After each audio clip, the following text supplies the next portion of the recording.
Bonsoir à tous. Il est 19h30, je vous propose de commencer ce conseil municipal avec un horaire un peu inhabituel, décalé d'une demi-heure par rapport à nos habitudes. Ayant une réunion pour un programme européen leader à la ferme des Aigrettes, à la Maison naturelle de l'environnement. Je ne pouvais pas être présent avant 19h15, donc on a dû décaler un tout petit peu le conseil municipal. Veuillez m'en excuser si ça a perturbé vos habitudes. Avant de commencer nos délibérations, il convient de désigner le secrétaire de séance. Je vous propose de désigner Quentin William, secrétaire de séance. Quelqu'un se pose-t-il à ça? Bon, Monsieur William, félicitations, vous êtes secrétaire de séance. Veuillez procéder à l'appel, s'il vous plaît. Veuillez répondre par présent à l'appel de votre nom. Monsieur Dumont-Pierre-Henri. Présent. Monsieur Lefebvre-Raymond. Présent. Madame de Seigne Véronique. Présent. Monsieur Pius Régis. Présent. Madame Wacheux Annette. Présent. Madame Jean-Pi Isabelle. Présent. Monsieur Coupé Olivier. Présent. Madame Mercier Sabrina. Présent. Monsieur Lamblin Richard. Présent. Monsieur Legros Marc. Présent. Madame Noël Corinne. Présent. Monsieur Martin Fabrice, excusez de ne pouvoir à Monsieur Raymond Lefebvre. Monsieur Pile Robert. Présent. Madame Boucher-Laurence. Présent. Madame Mani-René, excusez de ne pouvoir à Madame Véronique de Seigne. Madame Fleur Caroline, excusez de ne pouvoir à Madame Annette Wacheux. Monsieur Courtois Thierry. Présent. Madame Gessière Maryse, excusez de ne pouvoir à Monsieur Régis Bius. Monsieur Langlin Daniel. Présent. Madame Gatel René. Présent. Monsieur William Quentin, présent. Monsieur Perron-Serge. Présent. Madame Fournier Annick, excusez de ne pouvoir à Madame Nathalie Delcroix. Monsieur Delbrève Régis. Madame Delcroix Nathalie. Présent. Monsieur Émile Bernard. Présent. Monsieur Bouchel William. Présent. Madame Branly Sandrine. Présent. Et Monsieur Ségard Thierry.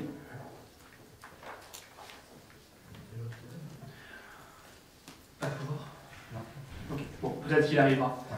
Merci Monsieur William, nous avons le quorum pour nos délibérations, je vous remercie.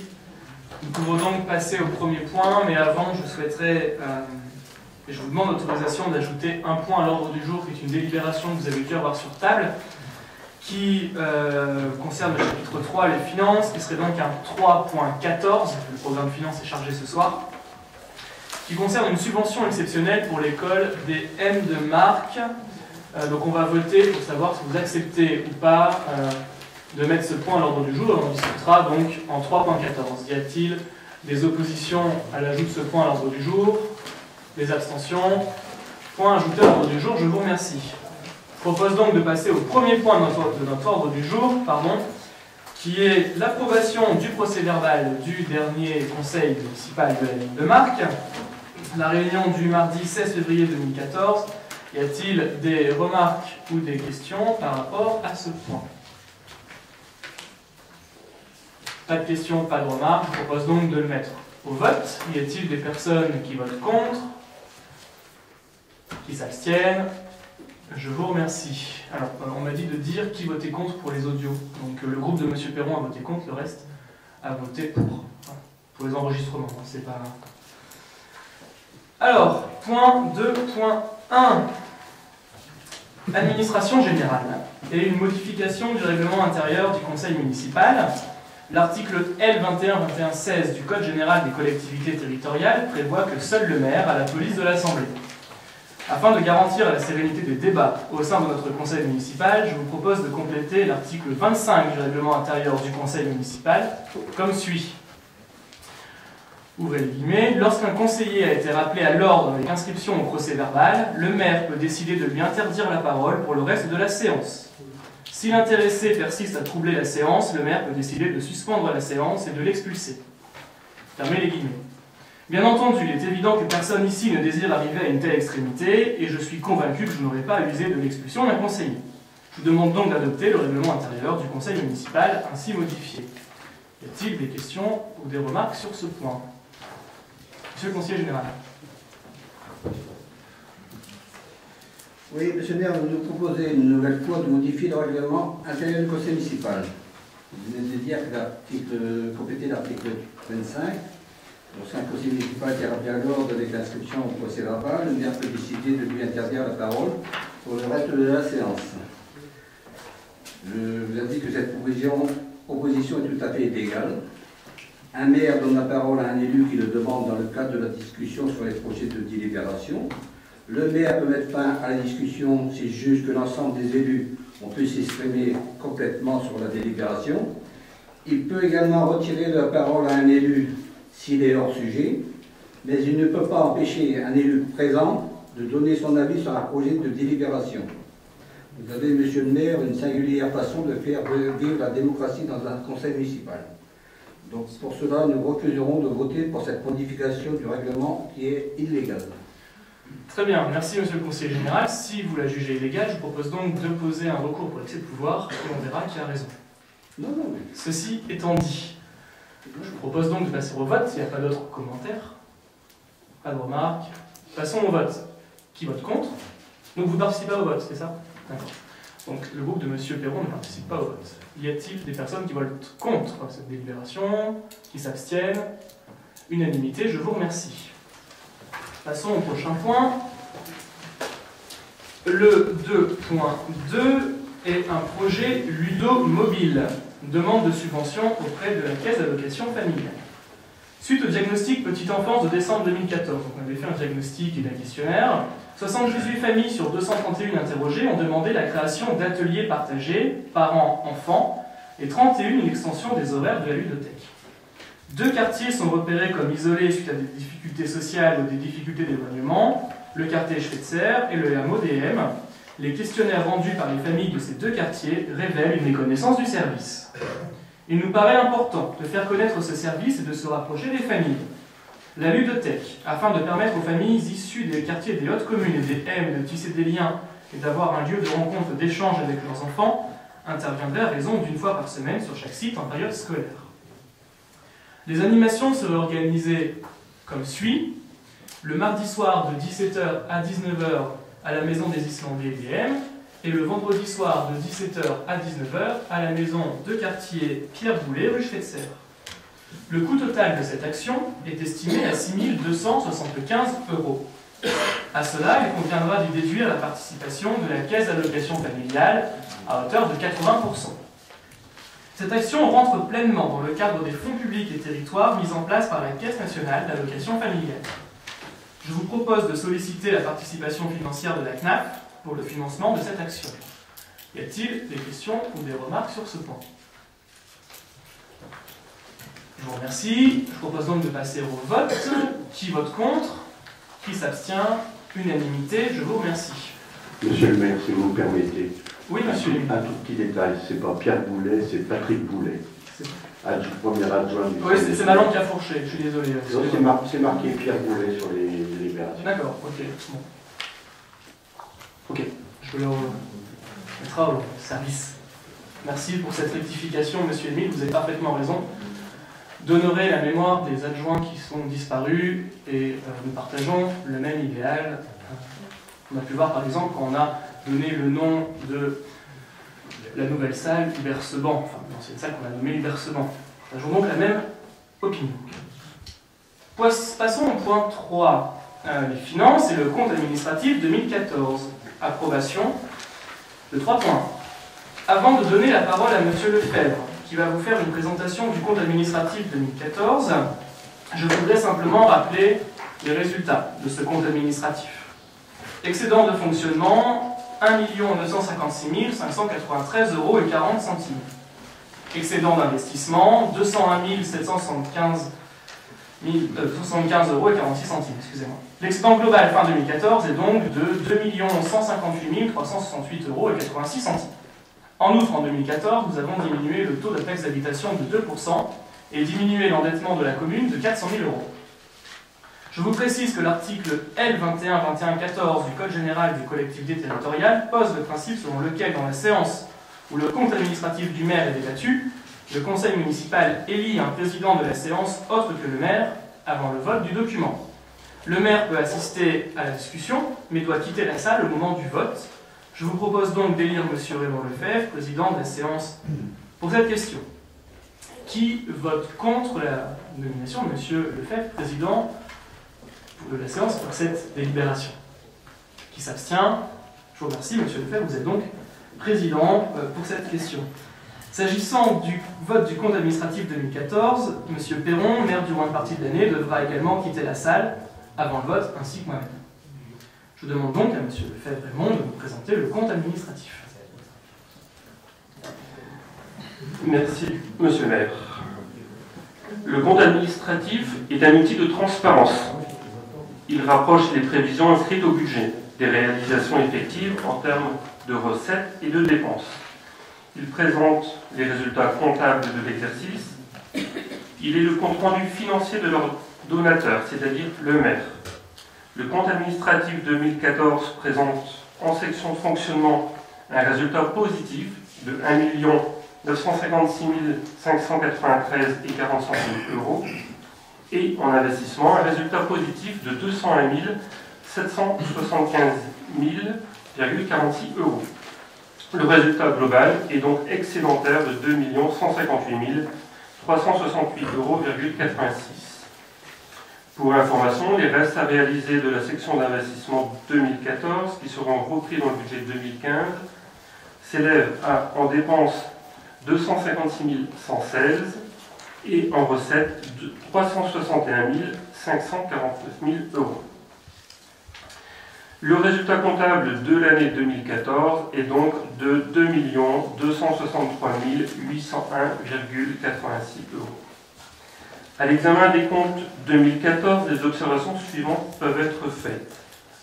Concernant les dépenses de fonctionnement, globalement, les dépenses de gestion et dépenses réelles de fonctionnement ont progressé de 0,18%. Le chapitre 60, qui représente globalement les achats de fournitures et matériaux nécessaires au service, mais aussi les frais de chauffage et d'électricité des bâtiments, ont diminué de 10,5%. L'hiver clément de 2014, la bonne gestion et les recommandations ont permis de diminuer les frais de chauffage de plus de 70 000 euros.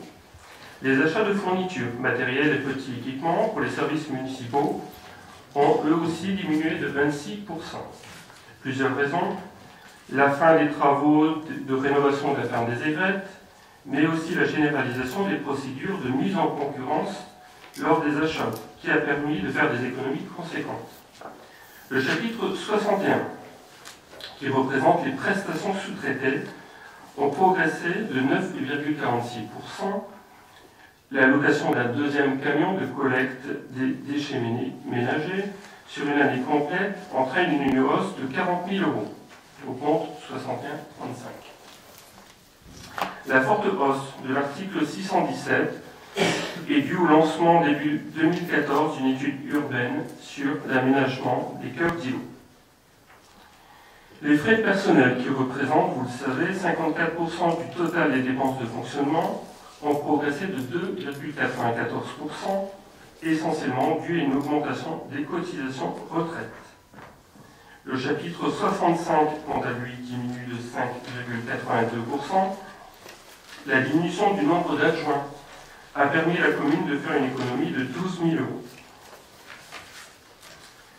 À remarquer également la baisse de 3% du chapitre 66 qui enregistre les intérêts financiers suite à la baisse des taux.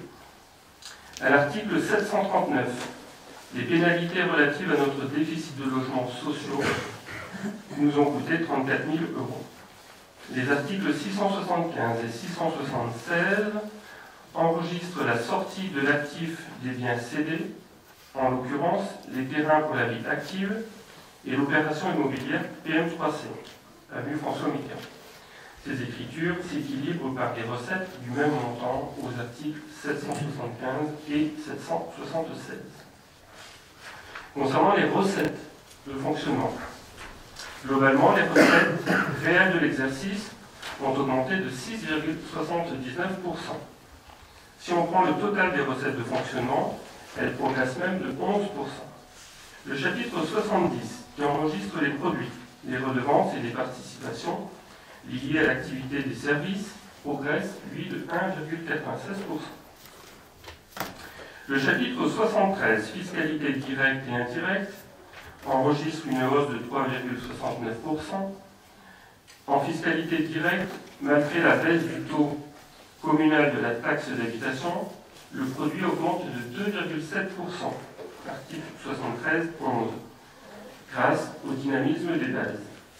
Le fonds de péréquation intercommunale a généré lui aussi une recette supplémentaire de 60 000 euros et le produit de la TOM de 39 000 euros. Globalement, le chapitre 74 est en progression de plus de 20% grâce à notre éligibilité à la DSU, qui a procuré une recette supplémentaire de 380 000 euros. La DGF a quant à elle diminué de plus de 36 000 euros, soit 2% par rapport à 2013. L'article 74-718 enregistre le versement de la participation de l'État pour la mise en œuvre de la réforme des rythmes scolaires. Le poste 74-78 reprend les participations de la CAF pour les activités de loisirs et l'accueil des enfants. En 2014, ce sont plus de 100 000 euros de rappel sur les années précédentes qui ont été reversés. Au chapitre 77 apparaît le produit des cessions d'immobilisation, terrain Pasteur et avenue François Mitterrand. Les travaux réalisés en régie par les services techniques municipaux, article 722, notamment à la ferme des Écrêtes, ont diminué. Mais il s'agit ici d'une opération d'ordre qui n'a aucune incidence sur le résultat. Nous allons maintenant aborder la section d'investissement. L'année 2014, les dépenses réelles d'équipement brut, c'est-à-dire les chapitres 20, 21 et 22, se sont élevés à un peu plus de 770 000 euros. 592 000 euros ont été consacrés au remboursement de la dette. Les quelques mois de 2014 qui ont suivi notre élection ont d'abord été consacrés à l'évaluation de nos moyens financiers. Ceci explique le faible niveau des dépenses d'équipement réalisées. Certains investissements ont néanmoins abouti. La réfection de la piste d'athlétisme, la réfection du cours de tennis extérieur, la réalisation de l'ossuaire et des clavures du cimetière de Marc-Centre, les réfections de voirie du stade rue Mulot et OM, les études de maîtrise d'œuvre pour l'église DM et des travaux et acquisitions à la ferme des Écrêtes. Au niveau du financement, 150 000 euros d'emprunts nouveaux ont été réalisés en 2014 et 39 000 euros d'indemnités de renégociation ont été capitalisés. La dette au 31 décembre 2014 est donc de 7,71 millions d'euros en diminution de 400 000, soit moins de 760 euros par habitant. Les subventions perçues se sont élevées à 421 210 euros, dont 260 000 euros pour la ferme des Écrêtes, dans le cadre du projet européen MaxiGreen. Le FCTVA et la TLE et la taxe d'aménagement ont représenté 374 000 euros. Nous pouvons conclure donc un autofinancement de 808 413 euros, des dépenses propres, amortissement, cession, créances pour 593 000 euros et des opérations patrimoniales pour 149 000 euros complètent cette analyse. Voilà.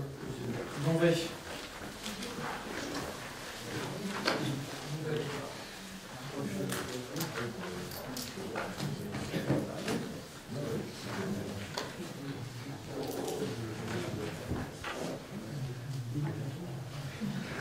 Avez-vous des questions avant de passer au vote?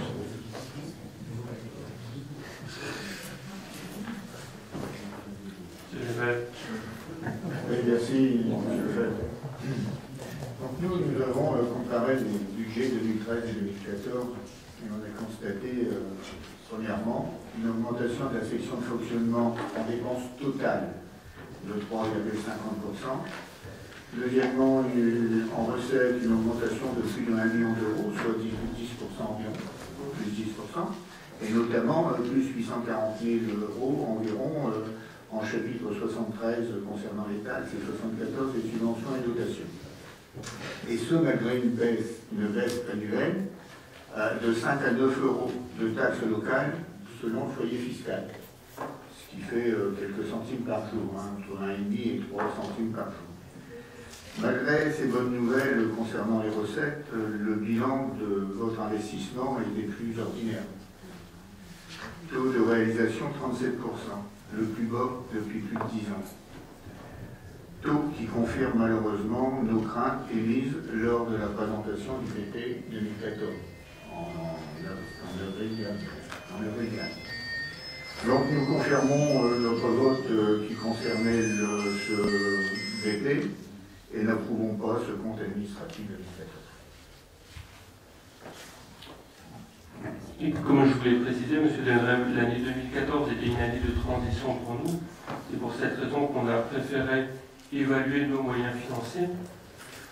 Cette année, pour moi, est profitable en termes de résultats et nous allons tout mettre en œuvre pour investir en 2015. Est-ce que vous avez d'autres remarques ou questions? Donc dans ce cas, nous allons pouvoir procéder au vote. Qui est contre? Qui s'abstient? Alors, qui est contre? Abstention. Qui s'abstient? C'est donc accepté et voté.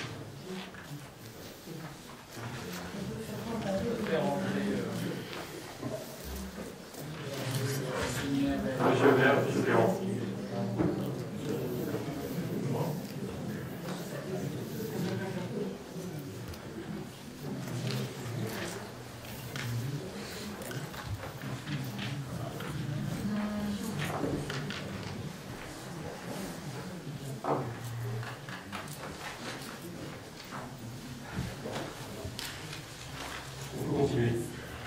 Ça a été voté, super. Bravo, monsieur Lefebvre. Merci de m'avoir suppléé durant ce point.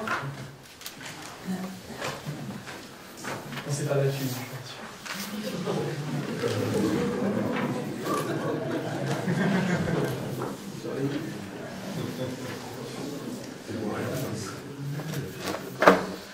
Allez. 3.2,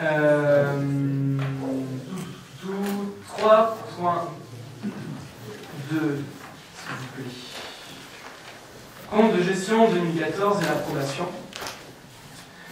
Le compte de gestion est le bilan financier des comptes de la commune établi par le comptable de la commune, c'est-à-dire le trésorier de Calais, municipal et banlieue, en vertu du principe de séparation de l'ordonnateur et du comptable. Il doit être conforme au compte administratif, il doit être validé par le conseil municipal. Je vous confirme que les chiffres et les résultats du compte de gestion 2014 sont strictement identiques à ceux du compte administratif 2014, autant en section de fonctionnement qu'en section d'investissement. S'il y a des questions ou des remarques. On passe au vote. Qui vote contre? Qui s'abstient? Donc 5 abstentions pour le groupe de M. Perron, avec le pouvoir. Je vous remercie. 3.3. L'affectation des résultats 2014 et le budget de la commune. Les résultats de l'exercice 2014 doivent être affectés avant d'être repris dans le budget 2015. L'affectation proposée a été exposée en commission des finances lors de l'examen du budget. Je vous propose d'approuver l'affectation suivante. Report de l'excédent d'investissement 2014, c'est-à-dire l'article 001 recettes d'investissement, pour 201 775 € et 46 centimes.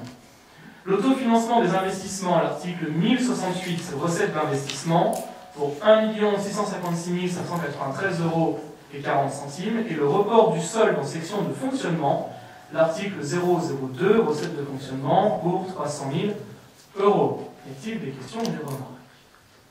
On passe donc au vote. Qui vote contre? Qui s'abstient? 5 abstentions, le groupe de M. Perron. Je vous remercie. 3.4. Consolidation des comptes budget de la commune. En application de l'article L2313-1 du CGCT, je vous demande d'approuver la consolidation des comptes 2014 telle que présentée dans le projet de délibération qui reprend les résultats 2014 des budgets annexes des associations qui perçoivent plus de 75 000 € de subventions de la part de la commune. Pour information, le Centre social et culturel ne peut fournir leur bilan financier de 2014 puisque le commissaire aux comptes de l'association n'est pas intervenu à ce jour. Je vous propose d'annexer ce bilan au budget principal dès sa réception. Je vous communiquerai bien évidemment lors d'un prochain conseil municipal le résultat 2014 de cette association. Y a-t-il des questions ou des remarques? Passons donc au vote. Qui vote contre? Qui s'abstient? Unanimité, je vous remercie. Point 3.5, le budget primitif 2015 et son approbation, je l'espère. Le document budget primitif vous a été envoyé par mail pour la commission finances et a donc été déjà débattu par les membres de cette assemblée lors de cette commission. Comme annoncé lors du débat d'orientation budgétaire, de multiples opérations vont être engagées en 2015. Des travaux de rénovation de la voirie pour 700 000 €. La réalisation d'un parcours santé de fitness pour 95 000 €. La réalisation d'un terrain multisport au Fort Vert pour 80 000 €. Des aménagements et acquisitions pour l'extension de la maison de la petite enfance pour 100 000 €. L'acquisition de la serre et du bâtiment pour les services techniques pour 156 000 €. Un crédit de 50 000 € pour lancer les études relatives à l'aménagement de la place de l'Europe. La première phase des travaux de rénovation de l'église des M pour 550 000 €. La maison de la nature et de l'environnement, avec un crédit de 45 000 € pour acquérir les pâtures pour les animaux. La réalisation d'un terrain de football en gazon synthétique pour 924 000 €. Le remboursement du capital des emprunts pour 638 000 €. Des aménagements dans les allées du cimetière de Marcq, afin de les mettre en praticable pour les gens qui se déplacent en fauteuil roulant, seront réalisés en insertion. La rénovation de l'éclairage public rue Dr Schweitzer pour 60 000 €. La révision du PLU, évidemment, pour 74 000 €. L'acquisition de tableaux interactifs pour les écoles pour 33 000 €, ce qui nous fait 3 tableaux interactifs par établissement. L'acquisition d'un minibus pour le service jeunesse pour 20 000 €. L'achat et la pose de mobilier urbain, tels que des bancs ou des poubelles, pour 30 000 €. Et un renforcement de la signalisation routière pour 30 000 € sont également inscrits. De même, de nombreux travaux seront réalisés par notre personnel municipal sur nos bâtiments. Plus de 250 000 € seront prévus pour acheter les matériaux. Tout ça en limitant fortement le recours à l'emprunt. Grâce à ces efforts de gestion, la ville a dégagé un excédent conséquent. De ce fait, la majeure partie de ces dépenses est financée par l'autofinancement, qui représente 2 803 000 €. S'agissant du budget de fonctionnement, son contenu vous a été présenté en détail par M. Lefebvre lors de la dernière commission de finances.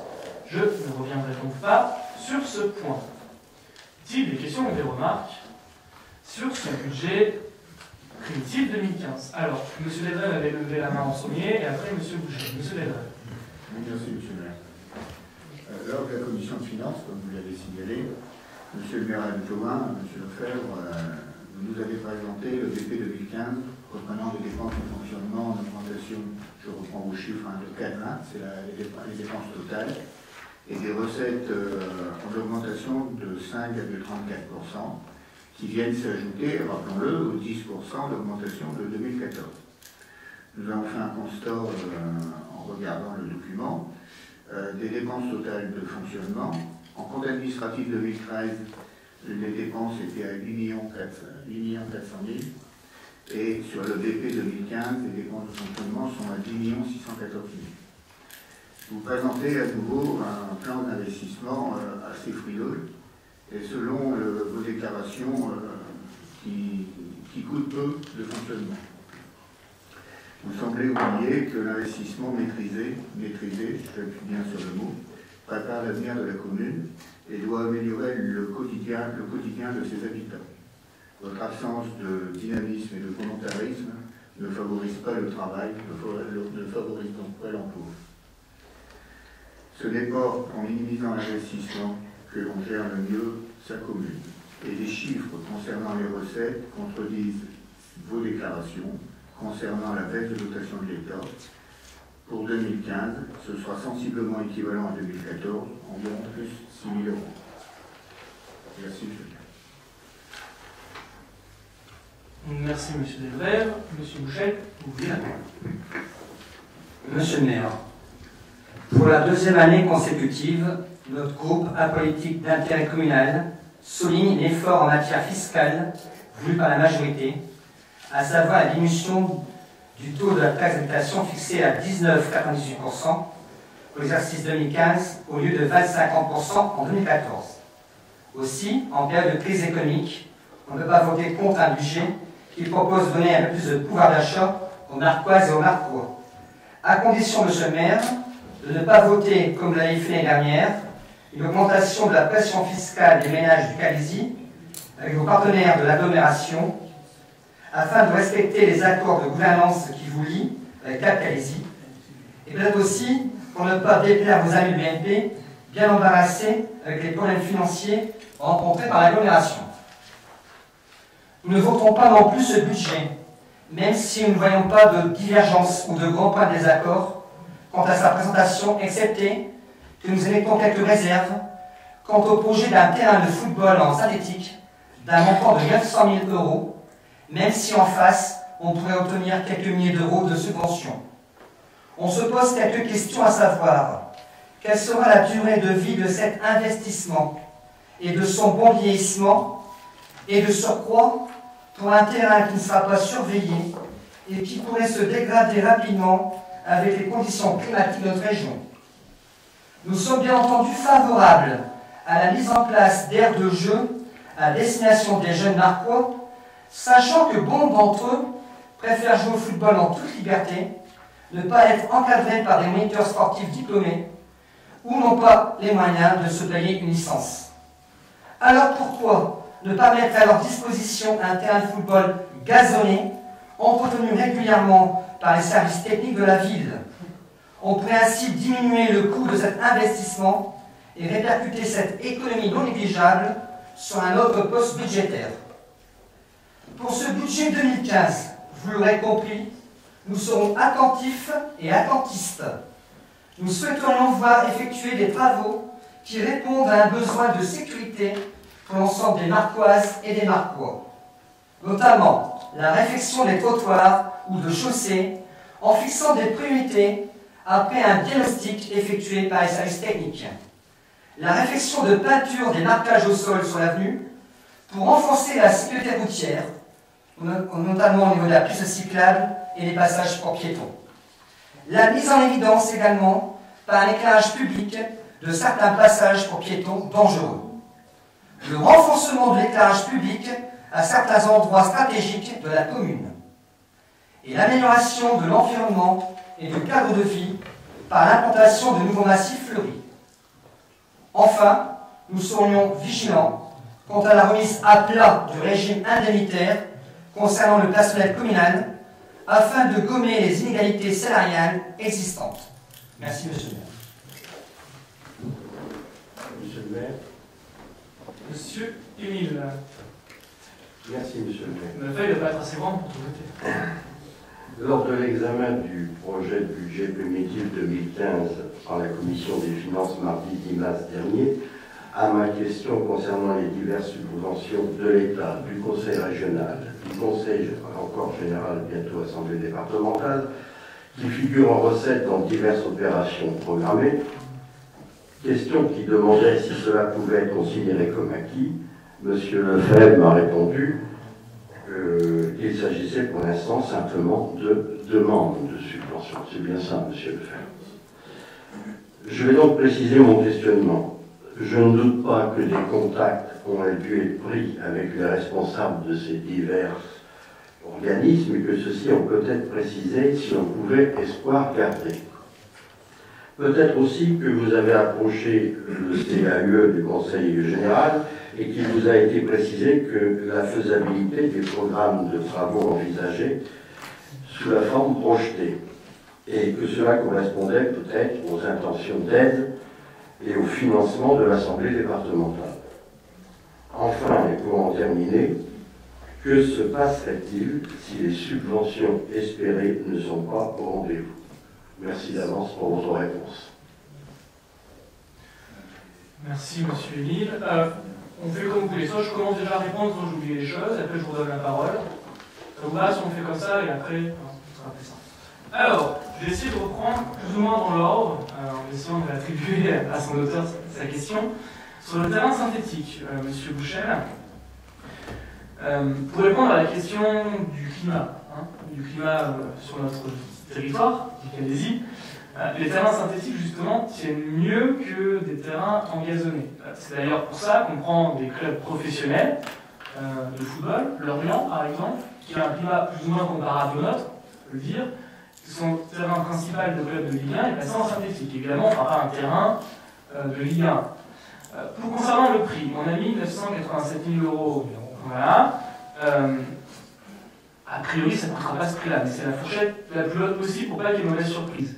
Mon premier contact, selon il y a différents terrains, différentes qualités de fibres, différentes qualités de sol également sur lesquelles on implante le terrain, nous permettent d'estimer qu'on peut descendre à peu près entre 15 et 20% le prix. Également, sur les 987 000 €, il y a des subventions qui sont à côté. Vous parlez de dizaines de milliers d'euros, c'est des centaines de milliers d'euros, monsieur Bouchet. C'est-à-dire qu'on sera, je pense, autour de 50%, grosso modo. Mais c'est un investissement, et là je vous rejoins, qu'il faut mettre à disposition de l'ensemble des habitants, et des jeunes et des moins jeunes de la ville de Marcq. C'est-à-dire que ce terrain sera en priorité affecté aux jeunes qui veulent taper le ballon, comme on dit vulgairement, entre copains, en famille, voilà, tout simplement. Évidemment, il y a une question d'entretien. Donc dans le prix, et également l'utilisation d'une machine pour entretenir le terrain, ainsi que des visites régulières sur le terrain de la part de l'installateur pour confirmer que tout va bien. Également, un arrêté municipal sera pris pour interdire l'utilisation du terrain aux joueurs à semelle plate, c'est-à-dire qu'il faudra mettre des petites chaussures moulées qui coûtent 15 € dans les magasins de sport. Donc voilà, c'est vraiment, si vous voulez, un terrain qui est fait pour que l'ensemble des personnes qui désirent jouer puissent le faire dans de bonnes conditions, et ça pourra évidemment également servir au club de foot de la ville, que ce soit le club DM, du Fort Vert ou de l'AS Marcq, qui désireront s'entraîner dessus s'ils en font la demande et selon bien évidemment les créneaux horaires. Voilà pour répondre à la question sur le terrain synthétique. Vous parliez également, monsieur Bouchel, de la réfection des trottoirs, du marquage au sol, etc. Il ne vous a sûrement pas échappé qu'on a mis 700 000 € en voirie. C'est quand même un budget très conséquent. Les trottoirs rentrent dans la voirie. Je sais. Donc, non mais je le signale pour tout le monde. Voilà. Donc évidemment que c'est compris dedans. Et vous parliez de faire un diagnostic par les services techniques. Et ben, je vous annonce que c'est déjà en cours. Voilà. Donc tout va bien, les quartiers sont priorisés. On a évidemment repéré certains quartiers qui sont en nécessité d'avoir une réfection complète. On pense en particulier aux plus vieux quartiers de la commune. On va penser tout ce qui est rue de Normandie, rue de Flandre, vraiment l'entrée de la commune. On peut penser à tout ce qui est le quartier de la rue Molière, par exemple, qui est également un ancien quartier. Il y a d'autres quartiers qui ont besoin également de réfection. Les impasses DM ont besoin, pour certaines, d'être complétées, voire refaites, pour améliorer l'évacuation des eaux. Voilà, tout ça, c'est bien pris en compte. Avenue François Mitterrand aussi. Et avenue François Mitterrand. Et d'ailleurs, en termes de marquage au sol, on a commencé à demander des devis pour remarquer le sol. Et on a même demandé des devis concernant, vous savez, une sorte des granulés sur les passages piétons, afin que ceci ne soit plus glissant quand il pleut. Il y a des conditions climatiques tout à l'heure. Donc on cherche également des moyens de ne plus rendre ces peintures glissantes pour éviter les accidents de traverse. Voilà. Donc tout ça, c'est déjà pris en compte dans le budget et c'est déjà en cours, je vous rassure. Sur l'agglomération également, je vous réponds ensuite à vos questions, monsieur Bédrel, je ne suis pas forcément dans l'ordre. L'agglomération. Je pense que ça n'a échappé à personne dans l'Assemblée et dans l'assistance que j'ai fait des déclarations qui montrent clairement la volonté des élus de la majorité de la ville de Marcq. Je peux rien dire de plus, j'ai déjà été assez clair sur ce point.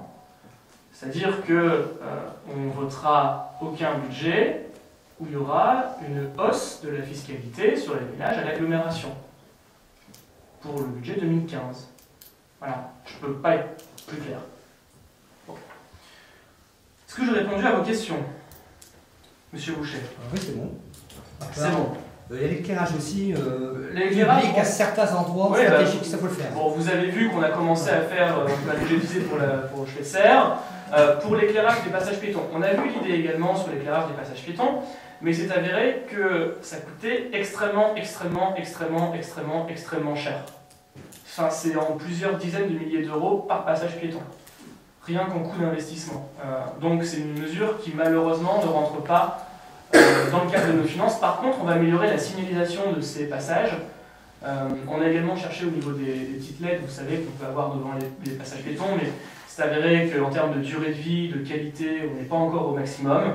Et donc, pour l'instant, c'est vraiment la prévention par panneau lumineux scintillant sur lequel on va s'appuyer pour prévenir les passages piétons, vu que la sécurité routière est une des priorités de ce mandat, hein, clairement.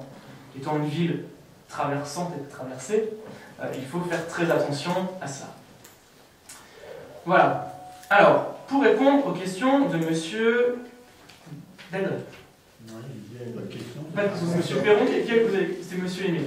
Les subventions, monsieur le maire. Les subventions. Bah, écoutez, les subventions, évidemment, on demande, vous avez remarqué, beaucoup de subventions. On demande votre accord au sein du conseil municipal pour avoir ces subventions. Il serait utopique de dire qu'on va toutes les avoir. Donc on en demande quand même le maximum. Je ne peux pas vous dire actuellement quelles subventions on va avoir ou pas avoir. En tout cas, toutes les subventions qu'on peut demander, on les demande. Hein. Quand on a des rappels de la CAF de 100 000 €, voilà, on fait un vrai travail poussé. Quand on étudie des dossiers, par exemple l'extension du multi-accueil des petits meuniers ou la création d'un jardin d'enfants, c'est parce qu'à côté, on sait qu'il y a des financements qu'on peut aller chercher, si vous voulez. Donc c'est-à-dire qu'on n'arrive pas avec un projet et après on va chercher les subventions, c'est tiens, on entend parler d'une subvention, est-ce que ça peut coller à la ville? Et si ça colle à la ville et s'il y a un vrai besoin, dans ce cas-là, on fonce. Voilà. Donc je ne peux pas vous dire, aujourd'hui, monsieur Emile, évidemment, on va avoir toutes les subventions, ce serait vous mentir, et ce n'est pas du tout mon style. Cependant, je peux vous dire que toutes les demandes qui sont nécessaires sont faites, et que, a priori, quand on remplit l'ensemble des conditions et qu'on essaye d'avoir des dossiers les plus bétonnés possibles, sur l'ensemble des partenaires financiers, les partenaires, l'État, la région, le département, l'agglomération, l'Europe, ou des partenaires privés, hein, la caisse d'allocation familiale, la CPM, a priori, ça devrait être bon. Je ne peux pas vous dire mieux, parce qu'actuellement, vous savez très bien, les subventions, on n'est jamais sûr de les avoir jusqu'à temps qu'on les ait. Voilà. Mais en tout cas, on peut faire face à un refus sur tel ou tel équipement, hein, de toute façon. Oui, si vous permettez, sous-jacent à ma question, il y avait éventuellement des choix peut-être douloureux à faire après. Et donc, il y aurait peut-être un ordre de priorité à donner à certains programmes. Alors, de toute façon, c'est évident qu'il y a un ordre de priorité sur les programmes. Mais tout à l'heure, on l'a dit, et c'est M. Drey qui avait dit que c'était un budget qui était au niveau des investissements, du moins un peu frileux, parce que ce qui est là, on va le réaliser. C'est-à-dire que ce n'est pas dépendant des subventions. On le fera de toute façon. Maintenant, si on a de plus en plus de subventions, et si on a 100% ou 95% de subventions, rien ne nous empêche, après, d'attaquer plus rapidement d'autres projets, sur un plan pluriannuel d'investissement pour la commune de Marcq, où je pense par exemple l'année prochaine, le prochain exercice, où on aura la question de la salle de danse et de la salle de musique, de l'extension au niveau du CMSL, pour enfin sortir, enlever ce préfabriqué au niveau du SAC qui va se poser. Mais là, il y aura aussi des questions de timing avec l'agglomération de Cap-Calaisis. On a parlé tout à l'heure des finances de Cap-Calaisis. Cap-Calaisis est un partenaire indispensable sur ce projet. Et il faut absolument qu'on puisse d'abord travailler sur le projet de territoire de l'agglomération Cap-Calaisis afin de programmer l'ensemble des investissements sur l'agglomération pour ensuite s'attaquer et décliner au niveau des communes. Voilà, pour répondre à la question. Donc j'ai pu répondre également en partie sur la frilosité entre guillemets de ce budget. Alors excusez-moi, mais on a quand même une vingtaine de projets nouveaux qui sont prévus sur la commune.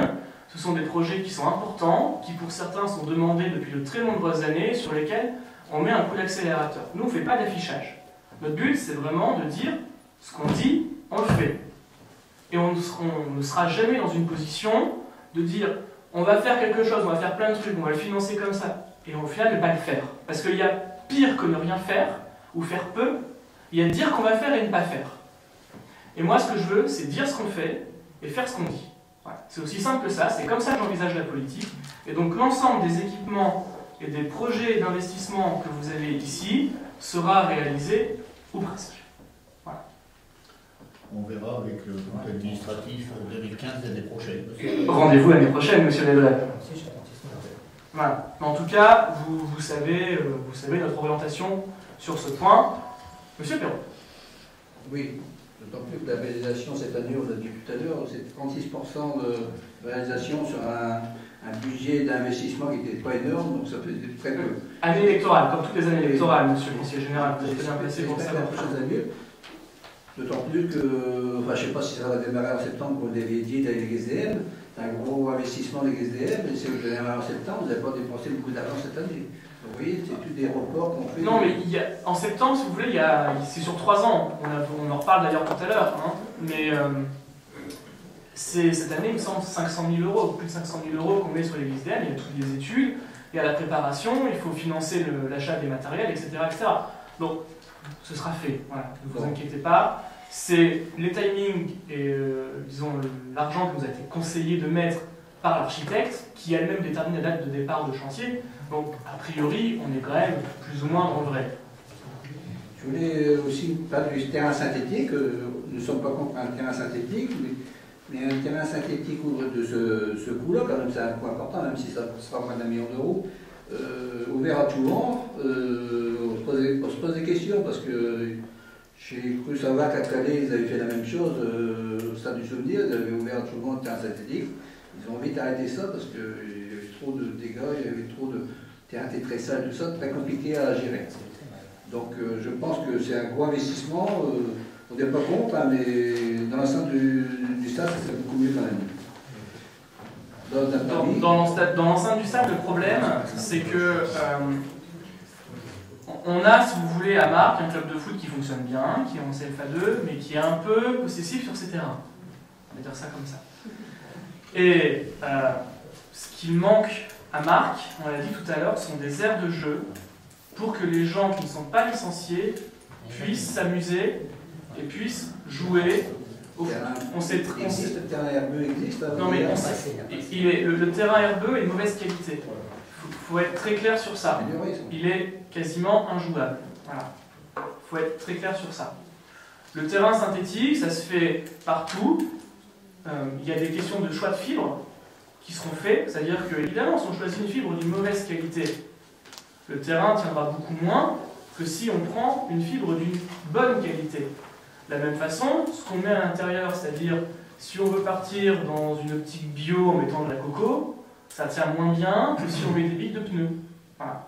Ce sont des choses. Il y a des questions aussi de rehausse de niveau, c'est-à-dire que si on rehausse les niveaux régulièrement au niveau des petites billes de pneus du terrain synthétique, ça tient beaucoup plus longtemps, double, le triple de ce que ça peut tenir si c'est pas entretenu. C'est toujours pareil, un terrain, quand vous ne l'entretenez pas, que ce soit un terrain gazonné ou un terrain synthétique, il est impraticable. Mais là, je vous dis, on a budgétisé l'ensemble de la machine, les ouvriers du service technique seront formés à l'utilisation de cette machine, et on entretiendra, comme l'on entretient, l'ensemble des terrains de sport de la commune de Marc. Il n'y a pas de différence sur ça, et honnêtement, il n'y a aucun problème à avoir, la technologie s'est vraiment beaucoup améliorée par rapport aux dernières années. On le souhaite, parce que ça... Je le souhaite aussi, non mais bien sûr, mais c'est un investissement qui est très important pour la commune. Je vous l'ai dit, on n'arrivera pas à 987 000 euros, c'est évident, on sera largement en dessous. Mais je pense qu'aujourd'hui, c'est le moment de le faire. Voilà. On est arrivé à un stade où, je ne fais pas de jeu de mots sur le foot, hein, on parle d'un stade, mais il faut faire passer un cap à la fois aux équipes de sport de la commune et aux gens qui veulent utiliser librement, faire une pratique libre de leur sport, que ce soit du foot, mais ça peut très bien être un autre sport, ou on peut même l'utiliser pour les services jeunesse, lors des différentes activités sans aucun problème. Deux remarques concernant ce budget. J'ai constaté une augmentation de 8% de la masse salariale, ce qui est une augmentation importante. Et deuxième remarque, on parle de baisse des impôts, donc je me suis amusé à faire un petit calcul parce que je suis sur les impôts concernés. Je me signale qu'en 2011, j'ai gagné 5 euros. Mais comme à l'aglo, ils ont mis 15 euros de plus, donc j'ai gagné que 10 euros. Donc c'est pas beaucoup. Non, j'ai gagné 10 euros, j'ai perdu 10 euros. Avec les autres impôts, ça faisait plus de 26 euros.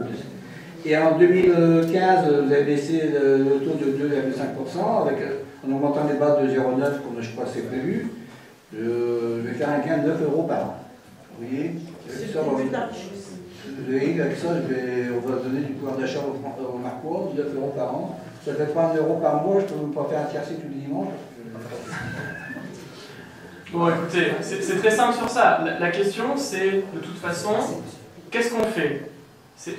Si je laissais les taux tels qu'ils étaient, ça aurait été pire. On est d'accord sur le principe. Bon, donc moi, je les baisse, les taux de la TH. Je les baisse parce que c'est nécessaire de les baisser, parce que financièrement, grâce à nos efforts et grâce au dynamisme des bases, on peut le faire. Et donc, quand on peut baisser les impôts, il faut baisser les impôts. Et donc, on le fait. Maintenant, que ça fasse gagner 10 ou 20 €, peut-être. Mais si je ne le faisais pas, ça m'aurait fait perdre 50. Ça compense les retraites sur les prélèvements sur les... Est-ce que vous pouvez utiliser le micro, madame Lajoie? Merci. Ça va compenser les prélèvements qui ont été opérés sur les retraites au moins pour un mois, monsieur Perrault. Puisque à peu près on prend 5 €, me semble-t-il, déjà depuis... Madame la deuxième adjointe, vous êtes hors sujet. J'espère que M. Léa va vous rappeler alors. Oh, minimum, monsieur le conseiller général. Minimum. Ça frôle la sortie de la salle, là. Hein. Et je vous rassure, madame Lajoie m'a jamais dit que j'étais un gamin ou un blanc mec. Bon. Allez, blague à part. Voilà, y a-t-il d'autres questions, d'autres remarques? Non mais, si, vraiment, j'encourage les élus de l'opposition qui siègent à l'agglomération, je me tourne plus particulièrement vers M. Bouchel et M. Émile, si vous désirez rejoindre notre position à l'agglomération, c'est-à-dire, a priori, l'abstention sur le budget de l'agglomération, si hausse des taux d'imposition... Vous votez contre, monsieur mais moi, je vous parle d'abstention. Non, c'est de voter contre. Eh ben, je vous le laisse bien évidemment votre libre choix, mais en tout cas, n'hésitez pas, je suis ouvert à toute discussion et on peut... ça peut être intéressant de montrer un visage unique de la ville de Marcq sur ce point. La minorité, Oui, ah, mais vous savez ce que c'est la minorité, hein, vous devez...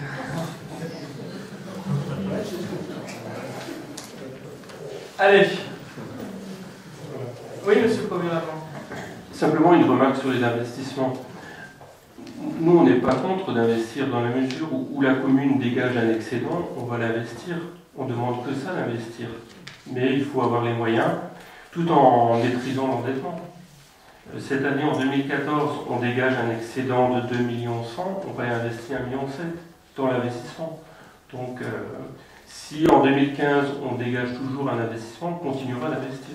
C'est notre souhait. Un excédent. Un excédent. Oui, tout à fait. Il y a une vraie question qui se passe, c'est le désendettement de la commune. Je vous dis, tant qu'on peut désendetter tout en continuant d'investir, il faut le faire. La commune n'était pas endettée à ce point-là, quand même. Elle était endettée. Non. Comme la plupart des communes sont endettées, monsieur le conseiller général. On était à 6 années, je crois. 6 années et demie. Et donc, si on peut le baisser, il faut le baisser. Donc, on fait tout. On baisse les impôts, on diminue l'endettement de la commune, et on continue d'investir. Voilà, donc je vois pas très bien là où il y a des débats. Ce que je voulais dire en investissement, c'est investir, mais aller plus vite.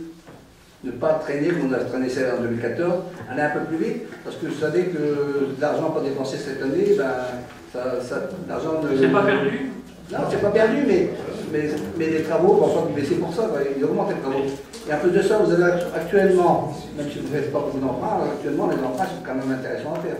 Donc s'il faut investir, même s'il faut faire un petit peu d'emprunt, même sans endetter la commune, on peut faire un petit emprunt, je pense que c'est le moment de le faire. Même vous, personnellement, même si vous avez plein d'argent, des fois ça ne vaut pas le coup de sortir l'argent, ça vaut le coup de faire un emprunt, parce qu'ils sont tellement bas les taux, ça ne vaut pas le coup de... Chercher un conseiller bancaire. J'ai une bonne adresse et quelques cartes sur moi. Je le fais, mais c'est ça qu'il propose à ses clients. Ben oui, mais moi je ne vois pas où est le problème. C'est vrai qu'on a pris sur l'année 2014 le temps de la réflexion. Mais l'argent n'est pas perdu, on va l'investir en 2015, on va investir en 2015.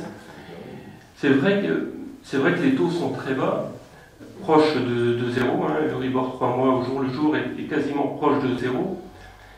Mais je trouve que ce n'est pas une raison pour surendetter une commune ou une agglo. On n'a pas dit sur on était. Non, mais d'avoir recours à l'endettement à l'excès. Je pense qu'il faut bien gérer la commune pour qu'on soit à l'aise pour les prochaines années, tout simplement. Le jour, si vous voulez, le jour où la situation sera moins florissante, il faut quand même qu'on puisse affronter les mauvais jours, disons. Hein. On voit la situation géopolitique actuelle de l'Europe, la chute de l'euro, ne serait-ce que ça. Hein.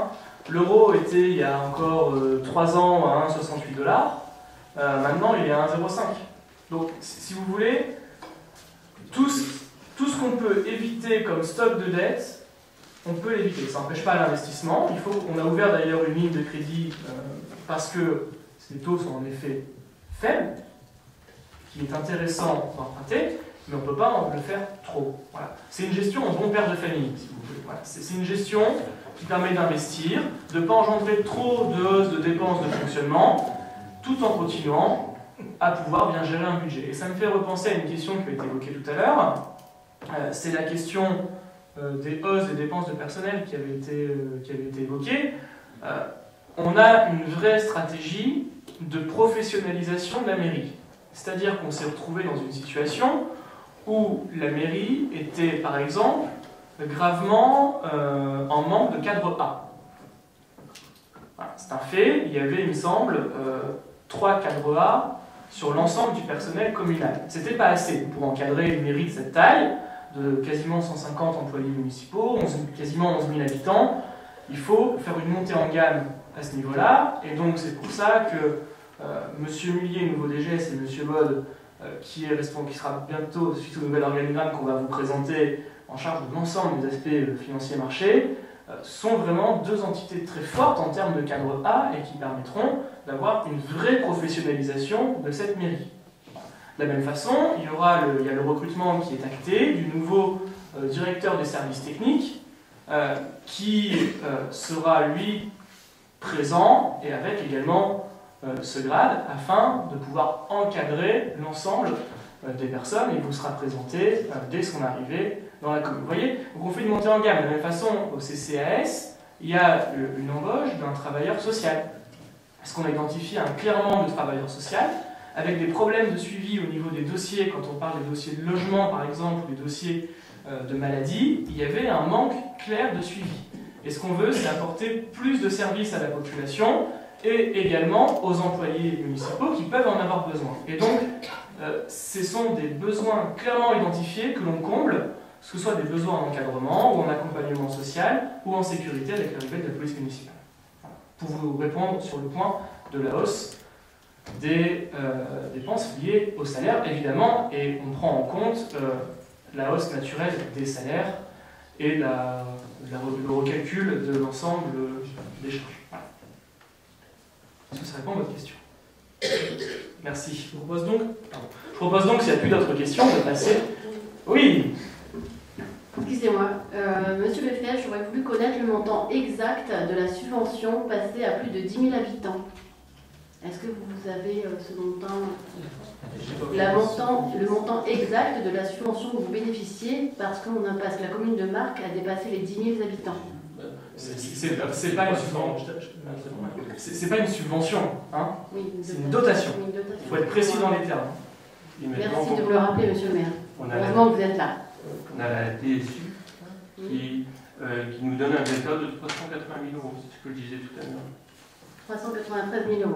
Attendez, je vais vous donner le chiffre exact.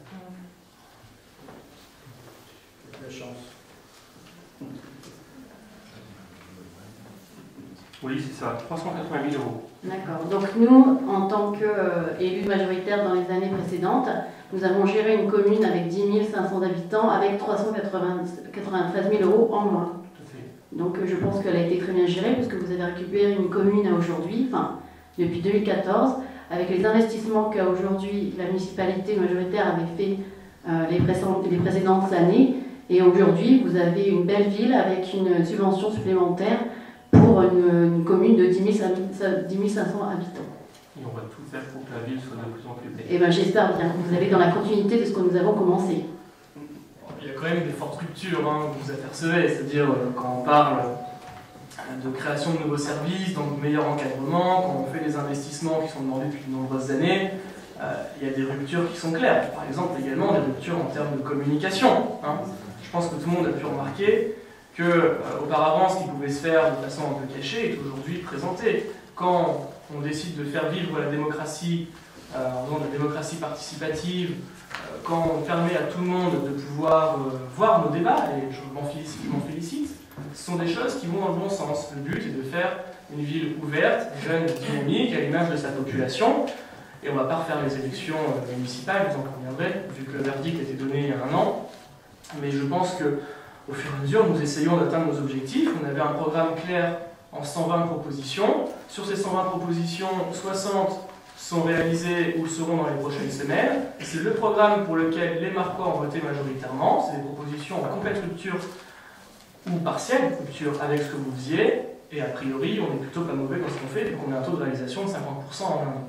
Voilà pour répondre à votre question, Madame Delcroix. Enfin, c'était même pas de question d'ailleurs, c'était plutôt une affirmation. Voilà, c'est bon? Merci. Merci, Madame Delcroix.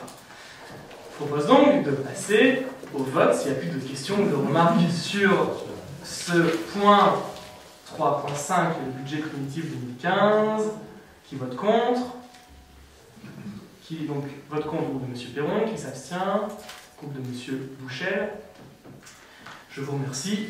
Le budget primitif 2015 est approuvé. Félicitations, merci beaucoup. Point 3.6.1. C'est le point 3.6 qui concerne les subventions 2015. Le 3.6.1, budget annexe du CCAS et du foyer des personnes âgées à compter du 1er janvier 2015. Pour se mettre en conformité, chose qui n'a pas été faite depuis plusieurs années d'ailleurs, avec la loi, les frais de mise à disposition de personnel au CCAS et au foyer des personnes âgées étant facturés au budget annexe, les subventions 2015 seront composées d'une part fonctionnement et d'une part mise à disposition de personnel. Le versement de la subvention pour les frais de personnel sera une opération neutre pour le budget principal de la ville de Marcq et pour les budgets annexes. Pour le budget principal, un mandat sera établi pour le versement de la subvention et un titre sera émis pour la facturation des frais de personnel. Pour les budgets annexes, un titre sera émis pour l'encaissement de la subvention et un mandat sera établi pour le remboursement des frais de personnel. Je vous propose d'attribuer les subventions 2015 suivantes. Le CCAS, Centre communal d'action sociale, 240 000 €, qui se répartissent comme suit. Pour la part fonctionnement, 73 000 €, et pour la part de mise à disposition de personnel, 167 000 €. Pour le budget annexe du foyer des personnes âgées, un total de 116 500 €. Pour la part fonctionnement, 54 000 €. Et pour la part de mise à disposition de personnel, 62 000 € et 62 500 €. Excusez-moi. Les subventions pour le fonctionnement ne seront versées qu'en fonction des besoins de trésorerie de ces budgets. Les subventions pour la mise à disposition du personnel seront versées en fin d'année en fonction du coût réel des frais de personnel. Voilà. Y a-t-il des questions ou des remarques? C'est un jeu d'écriture. Bon, on passe donc au vote. Qui vote contre? Qui s'abstient? Unanimité, je vous remercie. Associations municipales et autres. Vous avez reçu le tableau listant les propositions de subventions de fonctionnement 2015 pour les associations locales et œuvres d'utilité publique. L'ensemble des subventions proposées dans cette délibération représente 485 443 €, soit près de 5% du budget de fonctionnement de la ville. Nous avons décidé de valoriser le travail associatif en augmentant les subventions de 3,20%. Il nous paraît essentiel de soutenir le travail de tous les bénévoles qui font vivre notre commune. Je vous rappelle que les élus qui sont membres dirigeants de ces associations ne peuvent pas participer au vote afin d'éviter tout conflit d'intérêts. De la même façon, je vous demanderai, si vous êtes membre d'une association, de ne pas porter de questions sur l'association qui vous concerne. Ainsi, ne prennent pas part au vote pour les associations suivantes: l'Office municipal des sports, Olivier Coupé, Laurence Louchet, Fabrice Martin, donc le pouvoir de Fabrice Martin, et Madame Delcroix également. L'association Marc Judo, Laurence Louchet. Le comité des fêtes et de la culture, Robert Pille, Fabrice Martin, Olivier Coupé, Laurence Louchet, Daniel Langlin, Quentin William, Richard Lamblin. Je vais voter tout seul en fait. Le centre social et culturel Jacques-Yves Cousteau, Annette Wacheux, Fabrice Martin, Quentin William. Le comité jumelage Fabrice Martin, Laurence Louchet, Daniel Langlin, Richard Lamblin, Quentin William. C'est vraiment que les membres du bureau, hein. C'est pas tous les membres de l'association, et les amis de la musique, monsieur Bernard Rémy. Voilà. Monsieur le maire, ouais. Non seulement je vais m'abstenir, mais je vais vous demander l'autorisation de me retirer, compte tenu de l'heure un peu inhabituelle de la convocation. J'ai pris d'autres engagements à 21h. Ouais, je donne donc publiquement pouvoir à mon voisin, monsieur Perron, d'agir en lieu et place. Merci, monsieur Nil. Merci, monsieur le maire. Bonne soirée. Voilà, je mets donc cette délibération aux questions. Monsieur Boucher. 3 petites questions, monsieur le maire, sur 3 associations. Alors, devant mon petit tableau. D'abord, le comité des fêtes et de la culture de Marc. Proposition 2015, 45 000 euros. Alors, c'était mandaté l'année dernière, 29 170 euros. Vous avez répondu. C'est pas grave. Non, c'est parce qu'on a groupé la culture et les fêtes. Ah d'accord, c'est la fusion. Donc vous pouvez donc voter sur le reste. Madame, je dis pour la bande, Madame Delcroix peut voter pour le reste. Merci. Monsieur Boucher, c'est parce qu'on a groupé culture. Très bien. Ensuite, deuxième question, l'union commerciale et artisanale du UCAM. Oui. On n'a jamais donné de subvention, cette fois-ci, on propose une subvention de 2500 euros. Tout à fait. Alors, pourquoi les explications seraient bien? Alors, les explications, c'est parce que la CCICO, donc la Chambre de commerce et d'industrie de la Côte d'Opale, subit des restrictions budgétaires très fortes et avait donc donné une subvention à l'UCAM de 2500 euros.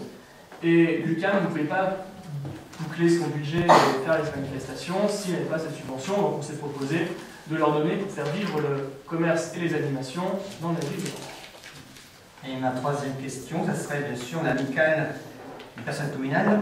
Pourquoi avoir réduit donc la subvention d'un montant de 26 000 euros par rapport à 51 000 euros?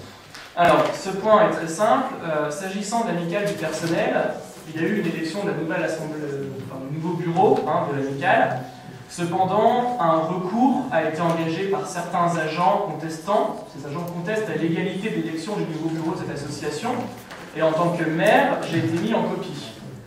Donc on a inscrit que 26 000 euros de subvention à l'association. Et une fois que le recours aura été étudié et que le contentieux sera éclairci, on pourra verser la suite. Donc le recours et donc la lettre est ici, pour ceux qui le demandent. Voilà. Donc si vous voulez, c'est juste parce que comme actuellement il y a un contentieux, c'est un peu compliqué de tout attribuer, mais à partir du moment où tout cela sera éclairci, qu'on aura une réponse de la sous-préfecture, on attribuera bien évidemment le reste de la subvention à l'amicale du personnel. C'est quoi le recours?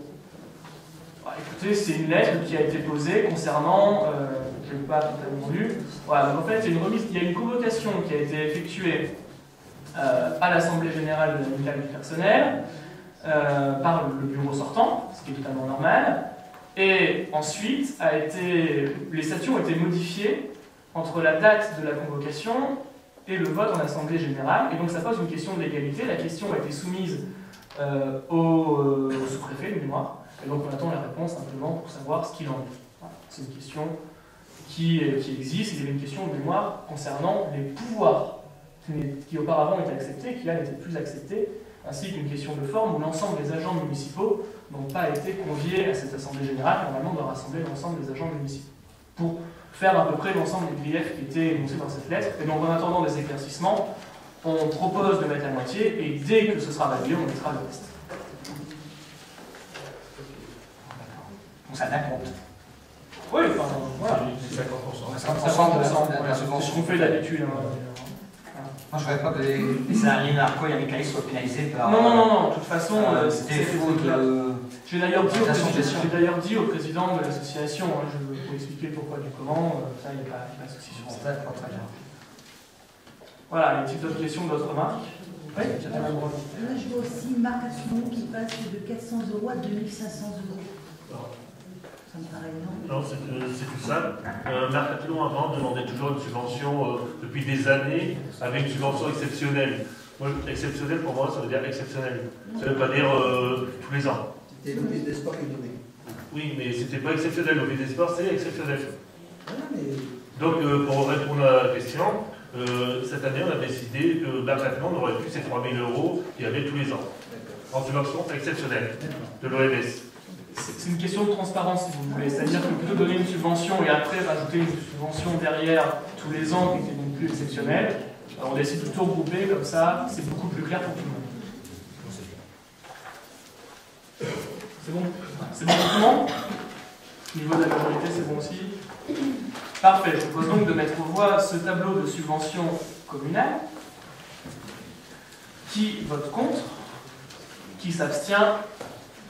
Je vous remercie, adopté à l'unanimité. 3.7, les autorisations de programme et les crédits de paiement. 3.7.1, les travaux de l'habilitation de l'église des M. Par délibération numéro 2014-1103 du 12 novembre 2014, nous avions déterminé l'autorisation de programme et fixé les crédits de paiement de l'opération 9006, travaux de réhabilitation de l'église des M. Je vous rappelle que l'autorisation de programme est la limite supérieure de dépenses qui peuvent être engagées pour le financement d'un investissement. Les crédits de paiement représentent la limite supérieure de dépenses qui vont être mandatées pendant l'année. Ce qu'on appelle les APCP s'inscrivent donc dans une perspective de gestion pluriannuelle des investissements. Le programme des travaux de réhabilitation de l'église des M étant arrêté, il convient d'ajuster les crédits de paiement et de modifier l'autorisation de programme s'y rapportant afin d'être en phase avec la programmation des travaux dont on parlait tout à l'heure. Je vous propose donc de modifier l'autorisation de programme et les crédits de paiement comme suit. L'autorisation de programme 1 780 000 €, c'est donc le montant total estimé des travaux de rénovation de l'église. Pour 2014, les crédits de paiement, 26 420 €, 2015, 555 000 €, 2016, 775 000 €, 2017, 223 580 €. Ce sont les crédits qui seront inscrits à l'opération 9006 des budgets respectifs. Ces montants sont néanmoins susceptibles d'évoluer en fonction des résultats de l'appel d'offres qui sera lancé dans les prochaines semaines. Y a-t-il des questions ou des remarques? Passe donc aux voix. Y a-t-il des personnes qui votent contre, qui s'abstiennent? Unanimité, je vous remercie. 3.8, la fiscalité locale en 2015. 3.8 points, la contribution directe au taux 2015. Les services fiscaux nous ont communiqué les bases prévisionnelles des 3 taxes communales. Comme nous l'avons annoncé lors du débat d'orientation budgétaire, nous entendons respecter notre engagement de campagne et ainsi baisser le taux de la taxe d'habitation. Nous nous étions engagés à le baisser sur la durée du mandat de 10% pour la part communale de la TH. Avec la fixation du taux de cette taxe à 19,98% pour 2015, c'est une baisse de 4,36% qui aura été pratiquée en l'espace de 13 mois sur 2 exercices budgétaires. Les actions engagées depuis notre élection pour mieux gérer notre ville permettent sereinement de réaliser une telle baisse, et ce, pour améliorer le pouvoir d'achat des Marquois, pouvoir d'achat qui a, je le rappelle, baissé en France pour la première fois depuis 30 ans en 2013, et alors même que depuis 2012, 40 milliards d'impôts nouveaux ont été créés par le gouvernement. Par cette décision, nous passons symboliquement en dessous du seuil des 20%, ce qui n'était plus le cas depuis 1997. Nous nous rapprochons d'ailleurs de la moyenne nationale des communes, qui est à 18,30%. Le taux de la taxe d'habitation fixé à Marc reste nettement inférieur à ce qui est pratiqué dans les communes voisines. À titre de comparaison, ce même taux est de 28,90% à Calais et de 31,61% à Bois-Plage. Le taux de la taxe sur le foncier non bâti diminuera puisque sa variation est liée avec celle de la taxe d'habitation. Pour le foncier bâti, le taux reste identique. Je vous propose donc de fixer comme suit les taux communaux 2015, taxe d'habitation 19,98%, taxe foncière sur les propriétés bâties 19,66%, taxe foncière sur les propriétés non bâties 57,35%. Est-il des questions ou des remarques? Monsieur le conseiller général. Oui, pour vous dire que vous êtes hors sujet, comme vous dites que la baisse du pouvoir d'achat en 2013 a diminué en France. Non, j'en mets dans le contexte. Non, mais on a diminué en France, donc on est en 2015, je pense qu'il faut arrêter de le répéter à chaque réunion. Et deuxième chose, je voulais dire qu'en 2012, quand le nouveau gouvernement est arrivé, François Hollande, il y avait 600 milliards de dettes nouvelles de Nicolas Sarkozy. Ça, il faut l'ajouter aussi au bilan. 600 milliards, en plus. Vous voulez qu'on parle maintenant? Non, non, mais bon. C'est pas de l'heure du jour. Ah bah c'est vous qui mettez sur la table. Hein. Donc vous mettez sur la table ce qui vous intéresse et ce dont vous n'êtes pas d'accord, c'est pas l'ordre du jour. La démocratie. C'est la bonne école. Ah, comme vous, la bonne école. Ah, vous savez. Moi je suis un gamin, un blanc-bec, hein, j'arrive à dire. Vous allez finir par vous croire. Je crois beaucoup de choses, vous savez. Allez. D'autres questions ou d'autres remarques? Je vous remercie, je propose donc de passer au vote. Y a-t-il des personnes qui votent contre? Des personnes qui s'abstiennent? Unanimité, je vous remercie. 3.8.2, la taxe d'enlèvement des ordures ménagères. Les bases de calcul de la taxe d'enlèvement des ordures ménagères nous ont également été communiquées par les services fiscaux. Celles-ci sont en hausse de 2,09%. Je vous propose donc de maintenir le taux de 2014, soit 11,90%. Pour information, celui-ci est stable depuis 2007. À service équivalent, nous nous situons au même niveau que la ville de Calais, qui est à 11,76%. Y a-t-il des questions ou des remarques? Passe donc aux voix, des personnes qui votent contre, qui s'abstiennent, unanimité, merci beaucoup.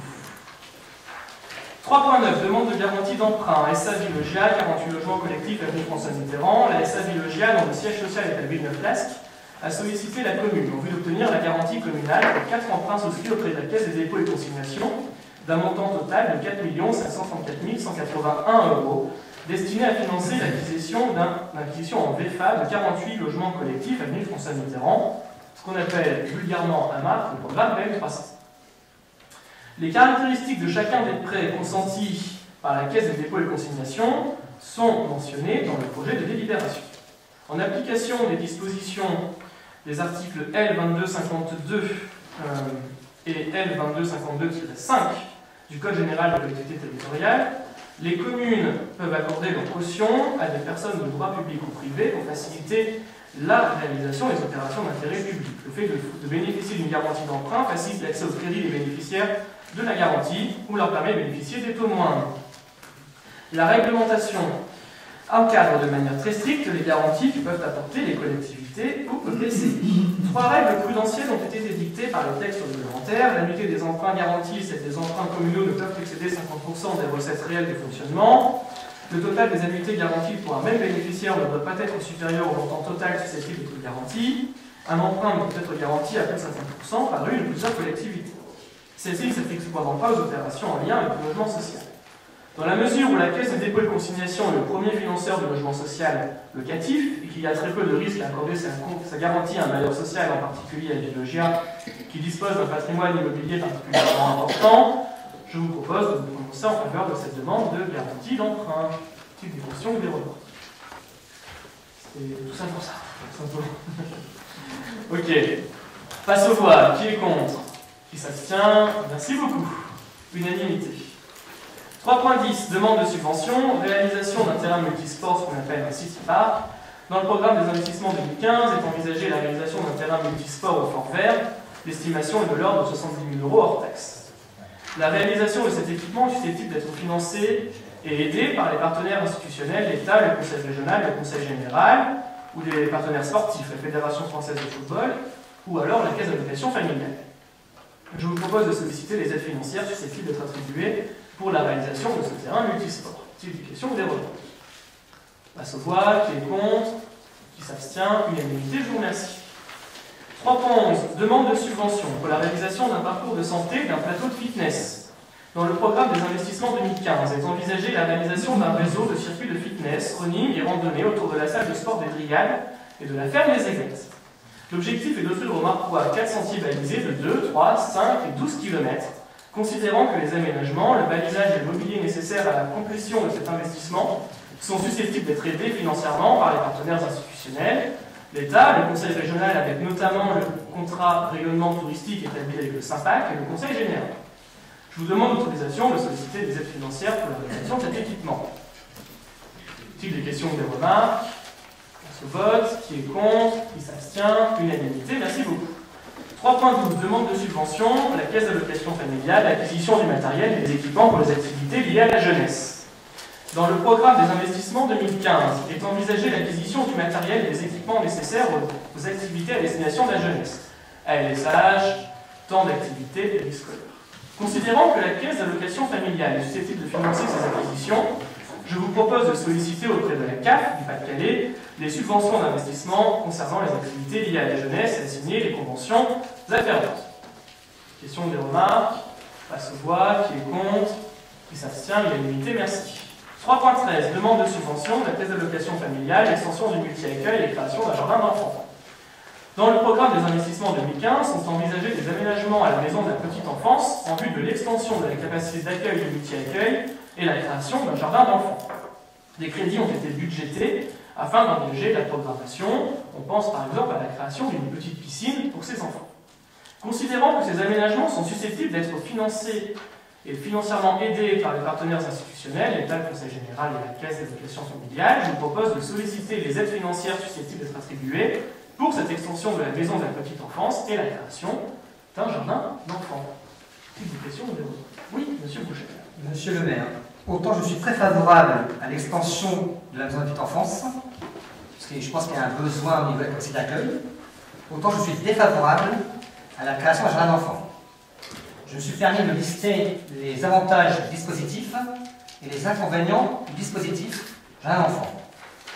Chaque année, des enfants inscrits ne peuvent être accueillis dans les écoles maternelles, faute de place.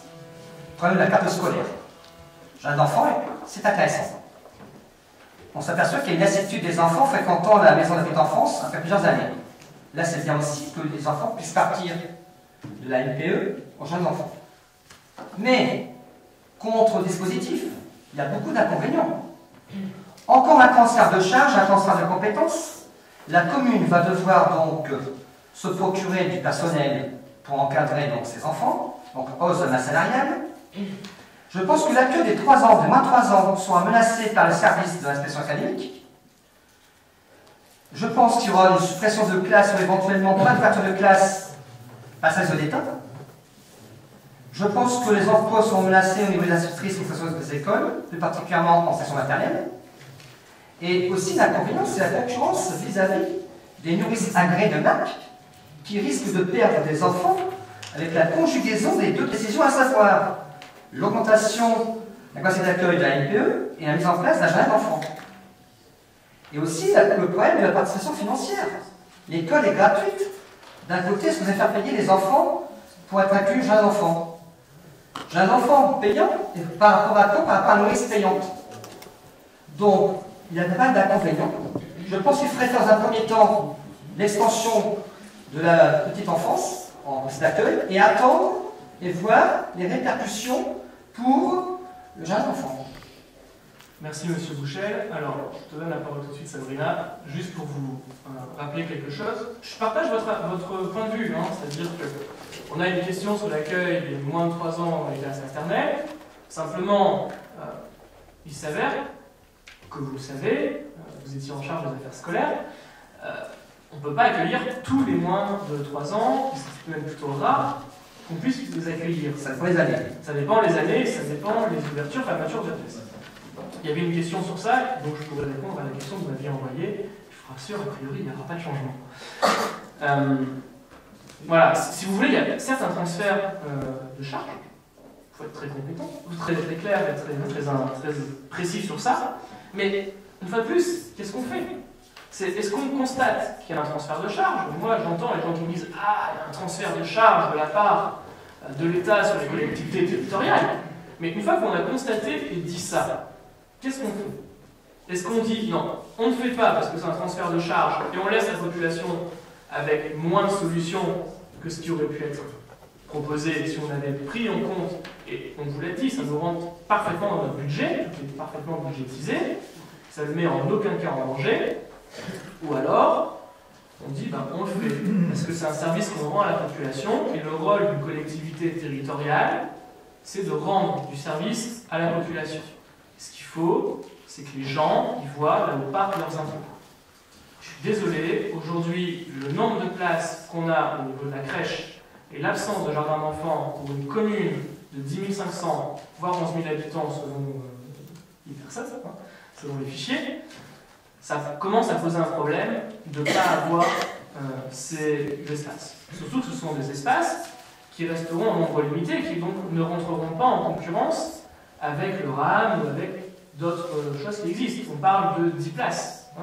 10 places en 10 et 12. 10 et 12, 22 enfants quand même qui vont être pris dans les structures. Ça fait une classe. Oui, non, mais attendez, vous avez vu le nombre de personnes qui rentrent, qui arrivent sur la commune tous les ans. Vous savez quand même que Marc, c'est 40% de moins de 30 ans. On est une ville très très jeune. Hein. Les 18-25 ans sur la commune, c'est 1000 personnes, par exemple. Je veux dire, c'est qu'on a géré le problème. l'ancienne société, bah, pour Andrial, on a réussi quand même à pas avoir de soucis pendant quelques années. Moi je suis enseignant, je voudrais faire bien sûr conserver les postes d'enseignants. Mais nous aussi, on donne un enseignant un master de sac plus sac maintenant, et on va se retrouver au chômage parce qu'on fait nous aussi, si vous voulez, mais il y a une question qui se pose, c'est l'accueil des enfants qui sont entre 6 mois et 2 ans et demi, 2 ans 2 tiers, qu'on ne peut pas accueillir dans les écoles. Et c'est pas nous qui décidons sur ça. À un moment donné, les classes, elles sont saturées par rapport à ce qu'elles sont.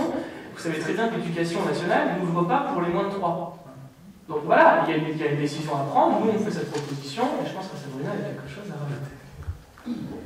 Oui, donc tout d'abord pour le jardin d'enfants, donc c'est que 10 places. Donc c'est pas ce qui va changer, voilà. Avec la réforme des rythmes éducatifs, avec l'école le mercredi matin, même pour les enfants qui sont scolarisés, il faut trouver un mode de garde pour le mercredi après-midi. Donc ça pourra pallier aussi à ça. Après, au niveau de l'impact sur les assistances maternelles, je pense que le choix d'un accueil collectif, c'est vraiment un choix personnel des familles.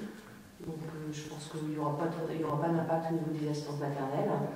Et l'avantage d'un jardin d'enfants, déjà le taux d'encadrement est différent par rapport à une structure multi-accueil. Et ce sera des activités vraiment différentes parce que ce sera vraiment les enfants de 2 à 3 ans. Donc on peut faire d'autres activités. Et puis surtout si ça dégage des classes qui pourront être ouvertes à d'autres enfants au niveau des petits menus.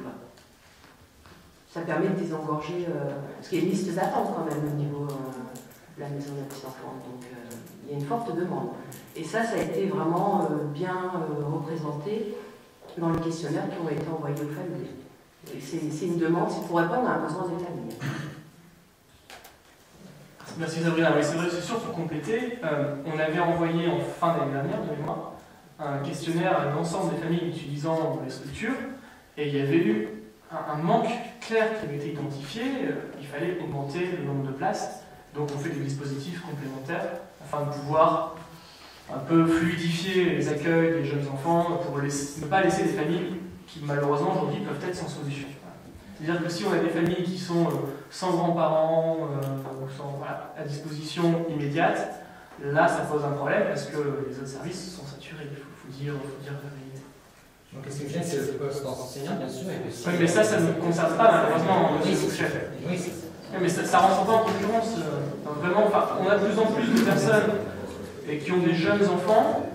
On a une politique de faire venir des jeunes couples avec enfants sur la commune. C'est une politique que vous aviez également eue, l'ensemble de la majorité précédente et la majorité également. Donc ça va dans ce sens-là. La marque est une étude très jeune et on a besoin de faire les équipements qui vont avec. Voilà, c'est aussi simple que ça. Et d'ailleurs, vous devriez vous réjouir, M. Bouchal, de cette situation, puisque les enfants qui aujourd'hui ont 2 ans, l'année prochaine ils auront 3 ans et ça fera des ouvertures de classe.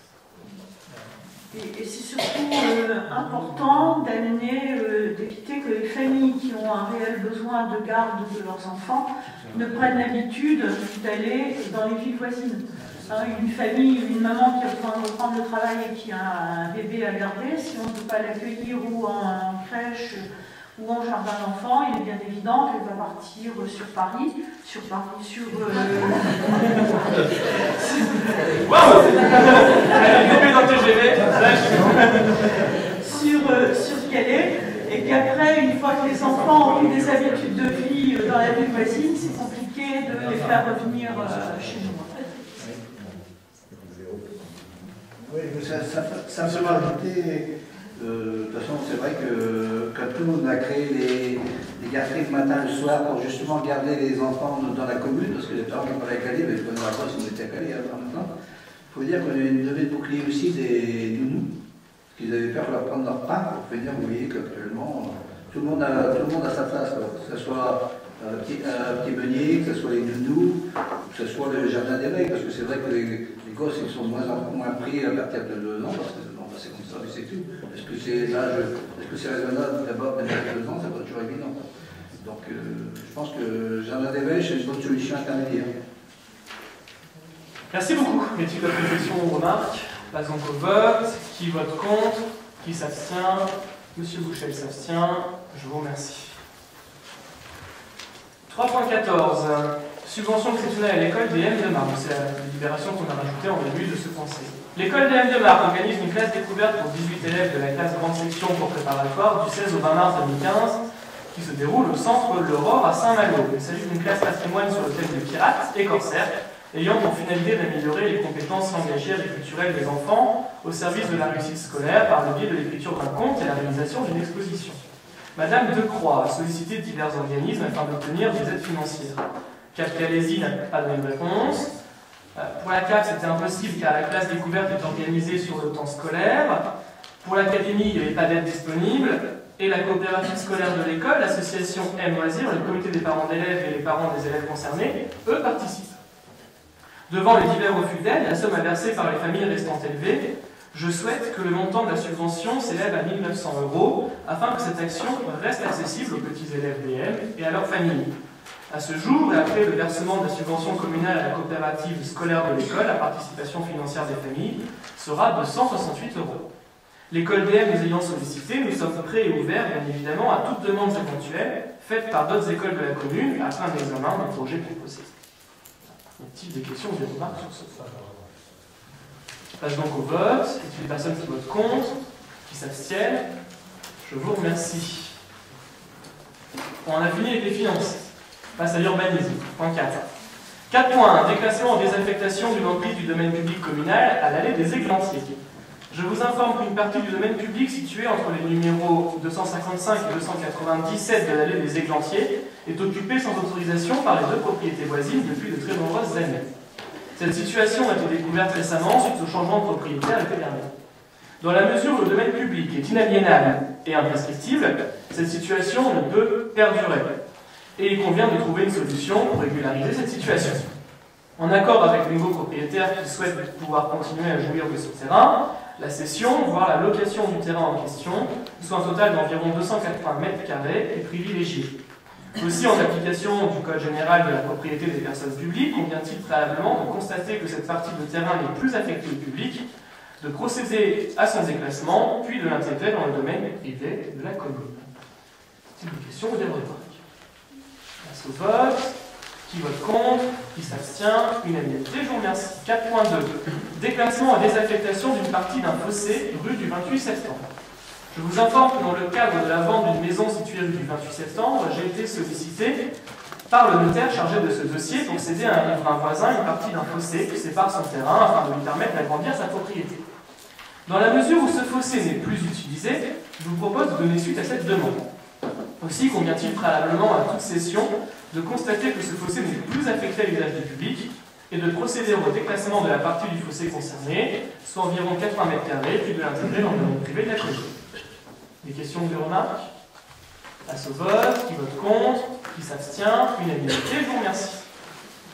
On passe aux communications et questions diverses.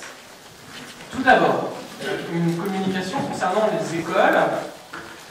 Nous venons d'apprendre que la ville de Waplage a unilatéralement décidé de ne plus participer aux charges de fonctionnement des nouvelles inscriptions de jeunes ancériens désirant fréquenter les écoles marquoises.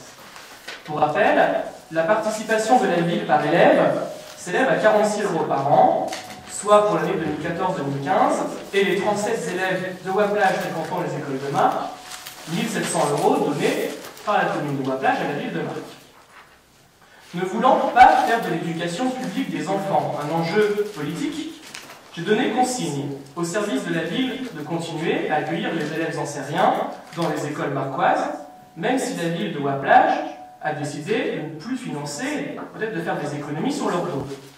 De la même façon, afin de ne pas pénaliser les familles et les enfants, la ville de Marc continuera, elle, d'indemniser la ville de Waplage pour les 10 enfants actuellement scolarisés dans ces écoles. Il s'agit là d'une simple question d'égal accès à l'éducation, au savoir et à l'ouverture sur le monde pour notre jeunesse, quelle que soit sa ville de résidence et selon les possibilités des parents et ce dont ils préfèrent. Je vous avoue que je ne comprends pas cette décision de la ville de Waplage qui au final pénalise grandement les familles des M et d'Oie, déjà éloignées de beaucoup de choses et parfois oubliées. Ce sont aujourd'hui 30 enfants des M d'Oie qui sont scolarisés au M de Marc, 30 familles qui participent d'ailleurs grandement aux activités organisées par notre municipalité au M de Marc. À mon sens, d'ailleurs, les M de Marc et les M d'Oie forment une seule et unique entité culturelle, historique, touristique et écologique. D'ailleurs, étant donné les demandes répétées des habitants des Médois, de leurs habitudes et de leur cadre de vie, je pense qu'il est temps de travailler à l'unification d'une seule entité M, et donc de rattacher les Médois au M de Marc, et donc à la commune de Marc. Cette façade maritime serait, pour notre territoire, je n'en doute pas et je pense partager mon avis, une chance unique de développement touristique et économique. Un point sur un service civique communal maintenant. La municipalité de Marc a souhaité mettre en place un service civique communal pour permettre à tous les jeunes, issus de l'ensemble des quartiers de la ville, de mener différentes opérations citoyennes. C'est dans notre programme. Il s'agit d'un dispositif favorisant la citoyenneté active et le civisme au niveau de la commune. En reconnaissance de ce volontariat, les jeunes concernés bénéficieront de contreparties avec un montant plafonné, tel que la prise en charge du forfait code de la route, de la partie théorique du BAFA et d'un accès privilégié à différentes activités sportives et culturelles proposées par la commune. Ce projet de service civique communal vise à mobiliser les jeunes volontaires de 16 à 20 ans domiciliés sur Marc, sans aucune condition de ressources, pour apporter leur contribution bénévole aux différentes actions solidaires menées par les services municipaux de la ville de Marc.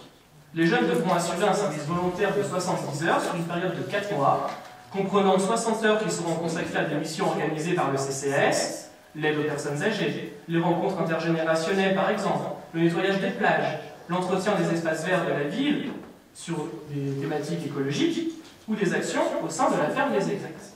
Et également 10 heures consacrées à des missions organisées par la commune, telles que l'aide à l'organisation de manifestations, du service des fêtes. L'objectif est d'offrir un espace d'engagement solidaire et citoyen aux jeunes marquois, tout en les aidant à concrétiser un projet au moyen d'une dotation versée par la commune. Un dossier de candidature sera déposé par les personnes intéressées et un jury d'entretien sélectionnera les candidats qui signeront leur contrat ainsi qu'une charte d'engagement pour ce service civique communal. On désire lancer ça en septembre. Enfin, un point sur la mutuelle. Une première réunion a eu lieu avec les professionnels de santé marquois cette semaine. Il s'agit pour nous de cerner les besoins de la population et leurs difficultés dans l'accès aux soins et à l'information. Nous allons ensuite engager une consultation auprès des différentes mutuelles pour obtenir une proposition de contrat, l'objectif étant de choisir le prestataire avant fin juin pour permettre la mise en œuvre des premiers contrats de mutuelles pour les Marquois dès la rentrée de septembre. Voilà ce que je pouvais vous dire. On a également des événements prochainement, déjà des événements qui se sont passés, qui se sont bien déroulés. Je souhaite le souligner. Le jeudi 5 mars, on a eu l'après-midi récréatif Carnaval enfantin du CPOCM1 au complexe municipal Hubert Sevent, organisé par le CMJ, et je remercie Quentin de son dévouement avec les jeunes du CMJ. C'est un excellent moment de fête, de joie et de rire avec les enfants. Le samedi 7 mars, nous avions eu une soirée chez Pendels à 21h au complexe municipal, organisée par le comité des fêtes et de la culture. J'y étais pas, mais d'après ce qu'on m'a dit, c'est une soirée de folie, il y a plus de 280 participantes. Un repas de qualité servi à table et un très beau spectacle à présenter à toutes ces dames. Et le samedi 14 mars, on a eu une journée jeu, la première journée jeu à Marc, au Dryade, organisée par le CMJ encore une fois. 500 enfants et adultes se sont déplacés pour venir jouer en famille ou entre amis à toutes sortes de jeux joués, mis à leur disposition et pour tous les âges. Une participation massive des enfants du CMJ qui se sont investis pour que cette journée soit réussie et je les en remercie. Les événements à venir. Ce jeudi 19 mars à 18h30, on a la commémoration de la fin de la guerre d'Algérie. Rendez-vous le soir sur la place de l'Europe, à côté du monument aux morts. Ce samedi 21 mars également, nous avons, avec le comité de jumelage, une soirée bavaroise avec la ville de Alba qui viendra spécialement. L'affiche est ici. Donc venez tous, c'est choucroute, apéritifs et desserts, et la bière vient d'Allemagne. On a également le 25 mars une rencontre intergénérationnelle autour d'un goûter des jeux organisés par le CMJ sur un projet solidarité. Le vendredi 3 avril, Bon baiser de Broadway, la comédie musicale organisée par le comité des fêtes et de la culture avec la participation des 5e du collège Boris Vian au complexe Hubert Sevent à 20h30. La chasse aux œufs le 6 avril, j'ai pas l'affiche pourtant elle est belle, à la ferme des Exacts toute la journée. Le samedi 18 avril, le spectacle à 21h Catch au complexe des Dryades organisé par le comité des fêtes et de la culture, 2h30 de show. Je ne serai pas sur le ring, je vous rassure. Et le samedi 16 mai, organisé par le CMJ, la première édition d'Incroyable Marquois, qui est un concours de jeunes talents à partir de 14h30 au complexe Hubert Seban. Voilà. N'hésitez pas à faire venir vos enfants. Et il y a évidemment la braderie, la brocante, qui a connu un succès monstre, au point qu'on n'a pas pu ouvrir aux extérieurs. Voilà, c'est quasiment que des Marquois qui ont des stands, et c'est d'ailleurs très bien comme ça, et on peut réfléchir à une extension. Il faudra faire attention aux déviations à l'année prochaine de cette brocante. Certainement, beaucoup d'autres manifestations seront à venir, et je vous invite donc à consulter le Facebook de la ville ou le site internet pour avoir l'ensemble des informations. On a vu en 5.2 des questions diverses, avec 2 questions de monsieur le conseiller général Serge Perron, reçues par mail le vendredi 13 mars 2015. La première question parle d'une éventuelle fermeture de classe maternelle de l'aéroport. Pouvez-vous nous confirmer cette information, monsieur le maire, et que proposez-vous? Donc le terme de votre question.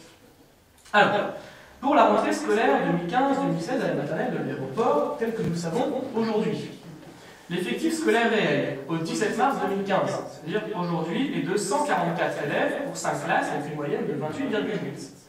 Une classe a été fermée à la rentrée en 2014-2015, la baisse de l'effectif correspondant quasiment à une classe. L'école comptabilisait 180 enfants à la rentrée 2013-2014 avec moins de 300. À ce jour, et j'insiste sur ça, aucun élément officiel ne laisse envisager une fermeture de classe à l'école maternelle de l'aéroport. La directrice, Mme Planche, a d'ailleurs rendez-vous avec M. Nivec, inspecteur, ce vendredi 20 mars, et moi-même, lors de mes différentes rencontres avec l'inspecteur, il ne m'en a jamais parlé. Nous avons, pour vous faire un point sur les chiffres, par rapport au fichier population et les 55 départs de cette école vers le cours préparatoire à la rentrée prochaine, un effectif prévisionnel à l'école maternelle de l'aéroport de 137 élèves minimum pour 5 classes, avec une moyenne donc de 27,4 enfants par classe. L'effectif atteindrait 162 élèves si nous comptabilisons les 25 enfants nés en 2013, dont 19 nés avant le 1er septembre 2013. Donc vous voyez, les chiffres sont rigoureusement les mêmes que cette année. En termes d'inscription. Les inscriptions viennent de commencer, donc il faut laisser le temps aux enfants et aux parents surtout de venir s'inscrire, parce que ce n'est pas les enfants de 2 ans, de 3 ans qui vont venir s'inscrire. Mais les chiffres sont rigoureusement les mêmes que cette année, et donc il n'y a pas de raison de fermer une classe au niveau de la maternelle de l'aéroport. Les inscriptions scolaires sont en cours depuis février et jusqu'à la fin du mois d'avril. Et nous savons d'ailleurs qu'après cette date, tous les parents n'auront pas effectué la démarche administrative d'inscription scolaire de leurs enfants numériques, et pardon, les relancer. Voilà. Je pense qu'il faut également prendre en considération la construction des 48 logements type T2, T3, T4 et les 7 maisons individuelles au niveau du projet PLPC qui vont rentrer dans les jeunes couples. Est-ce que je vous ai jeté la pierre? Bon. Non, ce ne sera pas pour la rentrée ici, mais ce sera pour le cours d'année, sûrement. Moi, j'ai bien peur, monsieur le maire, que les services académiques ont eu moins de temps, vous avez créé un jeune enfant, vous aurez fermé de classe à l'aéroport. Non, mais nous ne sommes pas là pour affabler. On en parlera. Nous en parlerons si vous voulez, mais nous sommes là pour parler de chiffres concrets et de choses concrètes. Les choses concrètes, c'est que nous avons strictement le même nombre d'enfants et que le jardin d'enfants et la crèche considèrent les moins de 3 ans qui ne sont pas actuellement accueillis à l'école de l'aéroport. Donc on ne parle pas de la même population. Il faut laisser les collègues, monsieur le maire. Quand est-ce que c'est terminé? C'est fin d'année scolaire à venir. À venir. A priori. Mais la construction, on sait jamais. On sait quand ça commence, là encore. Mais quand ça se termine, c'est toujours un peu plus fluctuant. Hein, voilà, donc il n'y a pas besoin, je pense, d'agiter une menace qui est pour l'instant inexistante sur une fermeture de classe à la maternelle de l'aéroport. Je tenais à vous communiquer les chiffres, en effet, c'est une question qui est importante. Et je vous rappelle par ailleurs que l'année dernière, j'ai réussi à éviter la fermeture d'une classe en maternelle au Moulin, et qu'une seule classe était fermée à l'aéroport, alors qu'à un moment donné, 2 étaient menacées. Donc on a quand même réussi à travailler en ce sens, et donc je continuerai à défendre les classes de marque pour maintenir le nombre d'élèves par classe. Oui, madame. Justement, à ce titre, vous dites que vous vous êtes battu pour que la 2e classe ne soit pas fermée. Donc je pense que peut-être que le maire de Ouaplage, justement, afin d'éviter qu'une classe soit fermée dans cette école, essaie de garder ses enseignants au niveau au sein de sa commune. Parce que vous savez bien qu'il est très facile de fermer une classe, mais qu'il est très difficile de réouvrir une classe. Mais je ne critique pas les décisions qui sont prises. D'ailleurs, vous avez fait un petit peu juste une remarque assez... On n'est pas forcément dans ce débat-là, si vous voulez. On ne va pas commencer... Non, mais si vous avez commencé, vous avez attaqué votre plage. Vous voulez aller y lire? Non, pas du tout. Bon. Je suis très bien Marc. Bon, parfait. Non, si vous voulez, moi ce que je vois, c'est simplement qu'il y a des habitants qui habitent les M-Doigts, qui sont grosso modo à 500 mètres de l'école des M de Marc, alors que là, ils vont devoir aller à une école à 5 km. Bon. Il y a quand même une question, c'est pas très écologique, votre point de vue. Vous savez, monsieur le maire, je vous dis, on a créé une classe, c'était prévu. On a fait des nouvelles classes au West-Renard, on a fait deux classes même. Et si on l'a fait, je l'ai dit à la directrice, c'est parce qu'elle a recruté au même cours. Donc ça nous a obligés, nous, à construire. Je l'ai accepté parce que c'était prévu, mais à la limite, on ne le faisait pas, puis les causes de la loi, ils allaient... Mais comme je l'ai dit, je pense qu'il faut faire le plus simple pour les familles. Quand on parle d'éducation publique, il faut faire le plus simple pour les familles. Si pour certaines familles, le plus simple, c'est de les mettre à Marc, comme nous, on a des enfants, pour qui c'est plus simple d'aller à Calais, il faut simplement leur donner la possibilité, et nous, on ne fera pas l'éducation des enfants un enjeu financier. Voilà, c'est simplement ça que je mettais en avant. Je comprends la volonté du maire de Bois-Plage de garder ses classes, c'est parfaitement normal. Et je n'ai pas dit, je ne sais pas si c'est réellement la raison, mais je pense que ça doit être une des raisons là pourquoi il veut garder ses enseignants dans sa commune. Je ne peux pas parler sur le regard de madame la conseillère municipale de Bois-Plage, mais... Ici, on est conseillère municipale de Marc. Je ne sais pas si vous défendez Bois-Plage. Parce que vous avez attaqué Bois-Plage. Pas attaqué. J'ai des propos assez... Allez.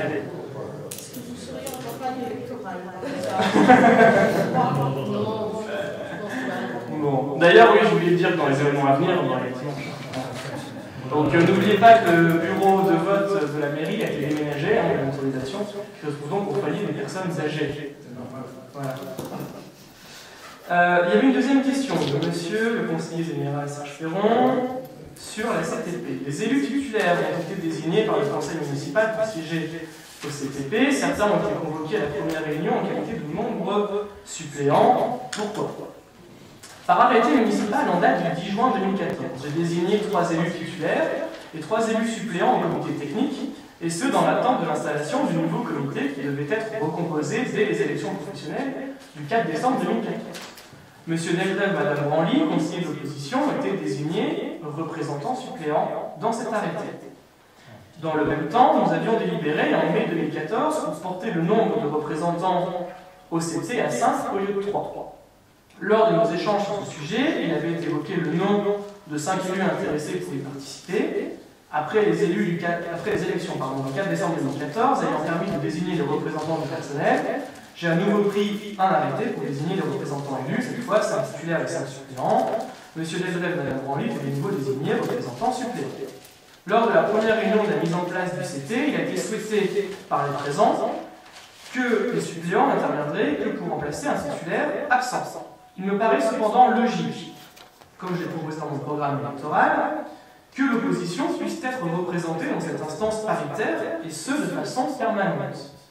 Aussi, j'ai pris un nouvel arrêté désignant notamment M. Delgrève et Mme Branly, représentants titulaires, arrêtés que vous pouvez trouver ici. Voilà. C'est une bonne chose. Merci, monsieur Rocher. Encore, il faudrait aussi que les élus minoritaires soient invités aux commissions. Les oublis, merci de souligner.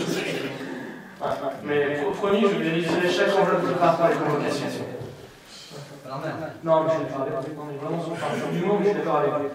Il y a les 6 selon l'article L2122.22 du CGCT, les marchés publics, vous voulez que je les fasse tous ou... Bon, vous les avez. Voilà. Bon, allez. On clôt tout ça. Pour votre information, le prochain conseil municipal aura lieu le mardi 2 juin 2015 à 19h. Simplement une question, parce que je vois que faire des décrets, vous avez vu fixation de location, salle de réunion, 50 € la demi-journée. C'est ça qui se trouve au-dessus de l'estaminet, là. Je me souviens que dans l'accord qu'on avait conclu dans la convention avec les l'époque, il y avait des dispositions du restaurateur, quand il y avait un séminaire quelque chose, d'échanger la relation absolument. C'est un moyen aussi parce qu'avec le. Oui, les stabilités maintenant, on a fait comme ça pour non, mais je pense qu'à partir du moment où il y a un service qui est rendu, des entretiens qui sont faits par la commune, voilà, il faut le facturer au moins les heures de ménage. C'est aussi simple que ça. Sinon, ça change pas grand-chose de notre vie. Ok, merci à tous. Prochain conseil. Alors, partez pas, on va avoir une signature.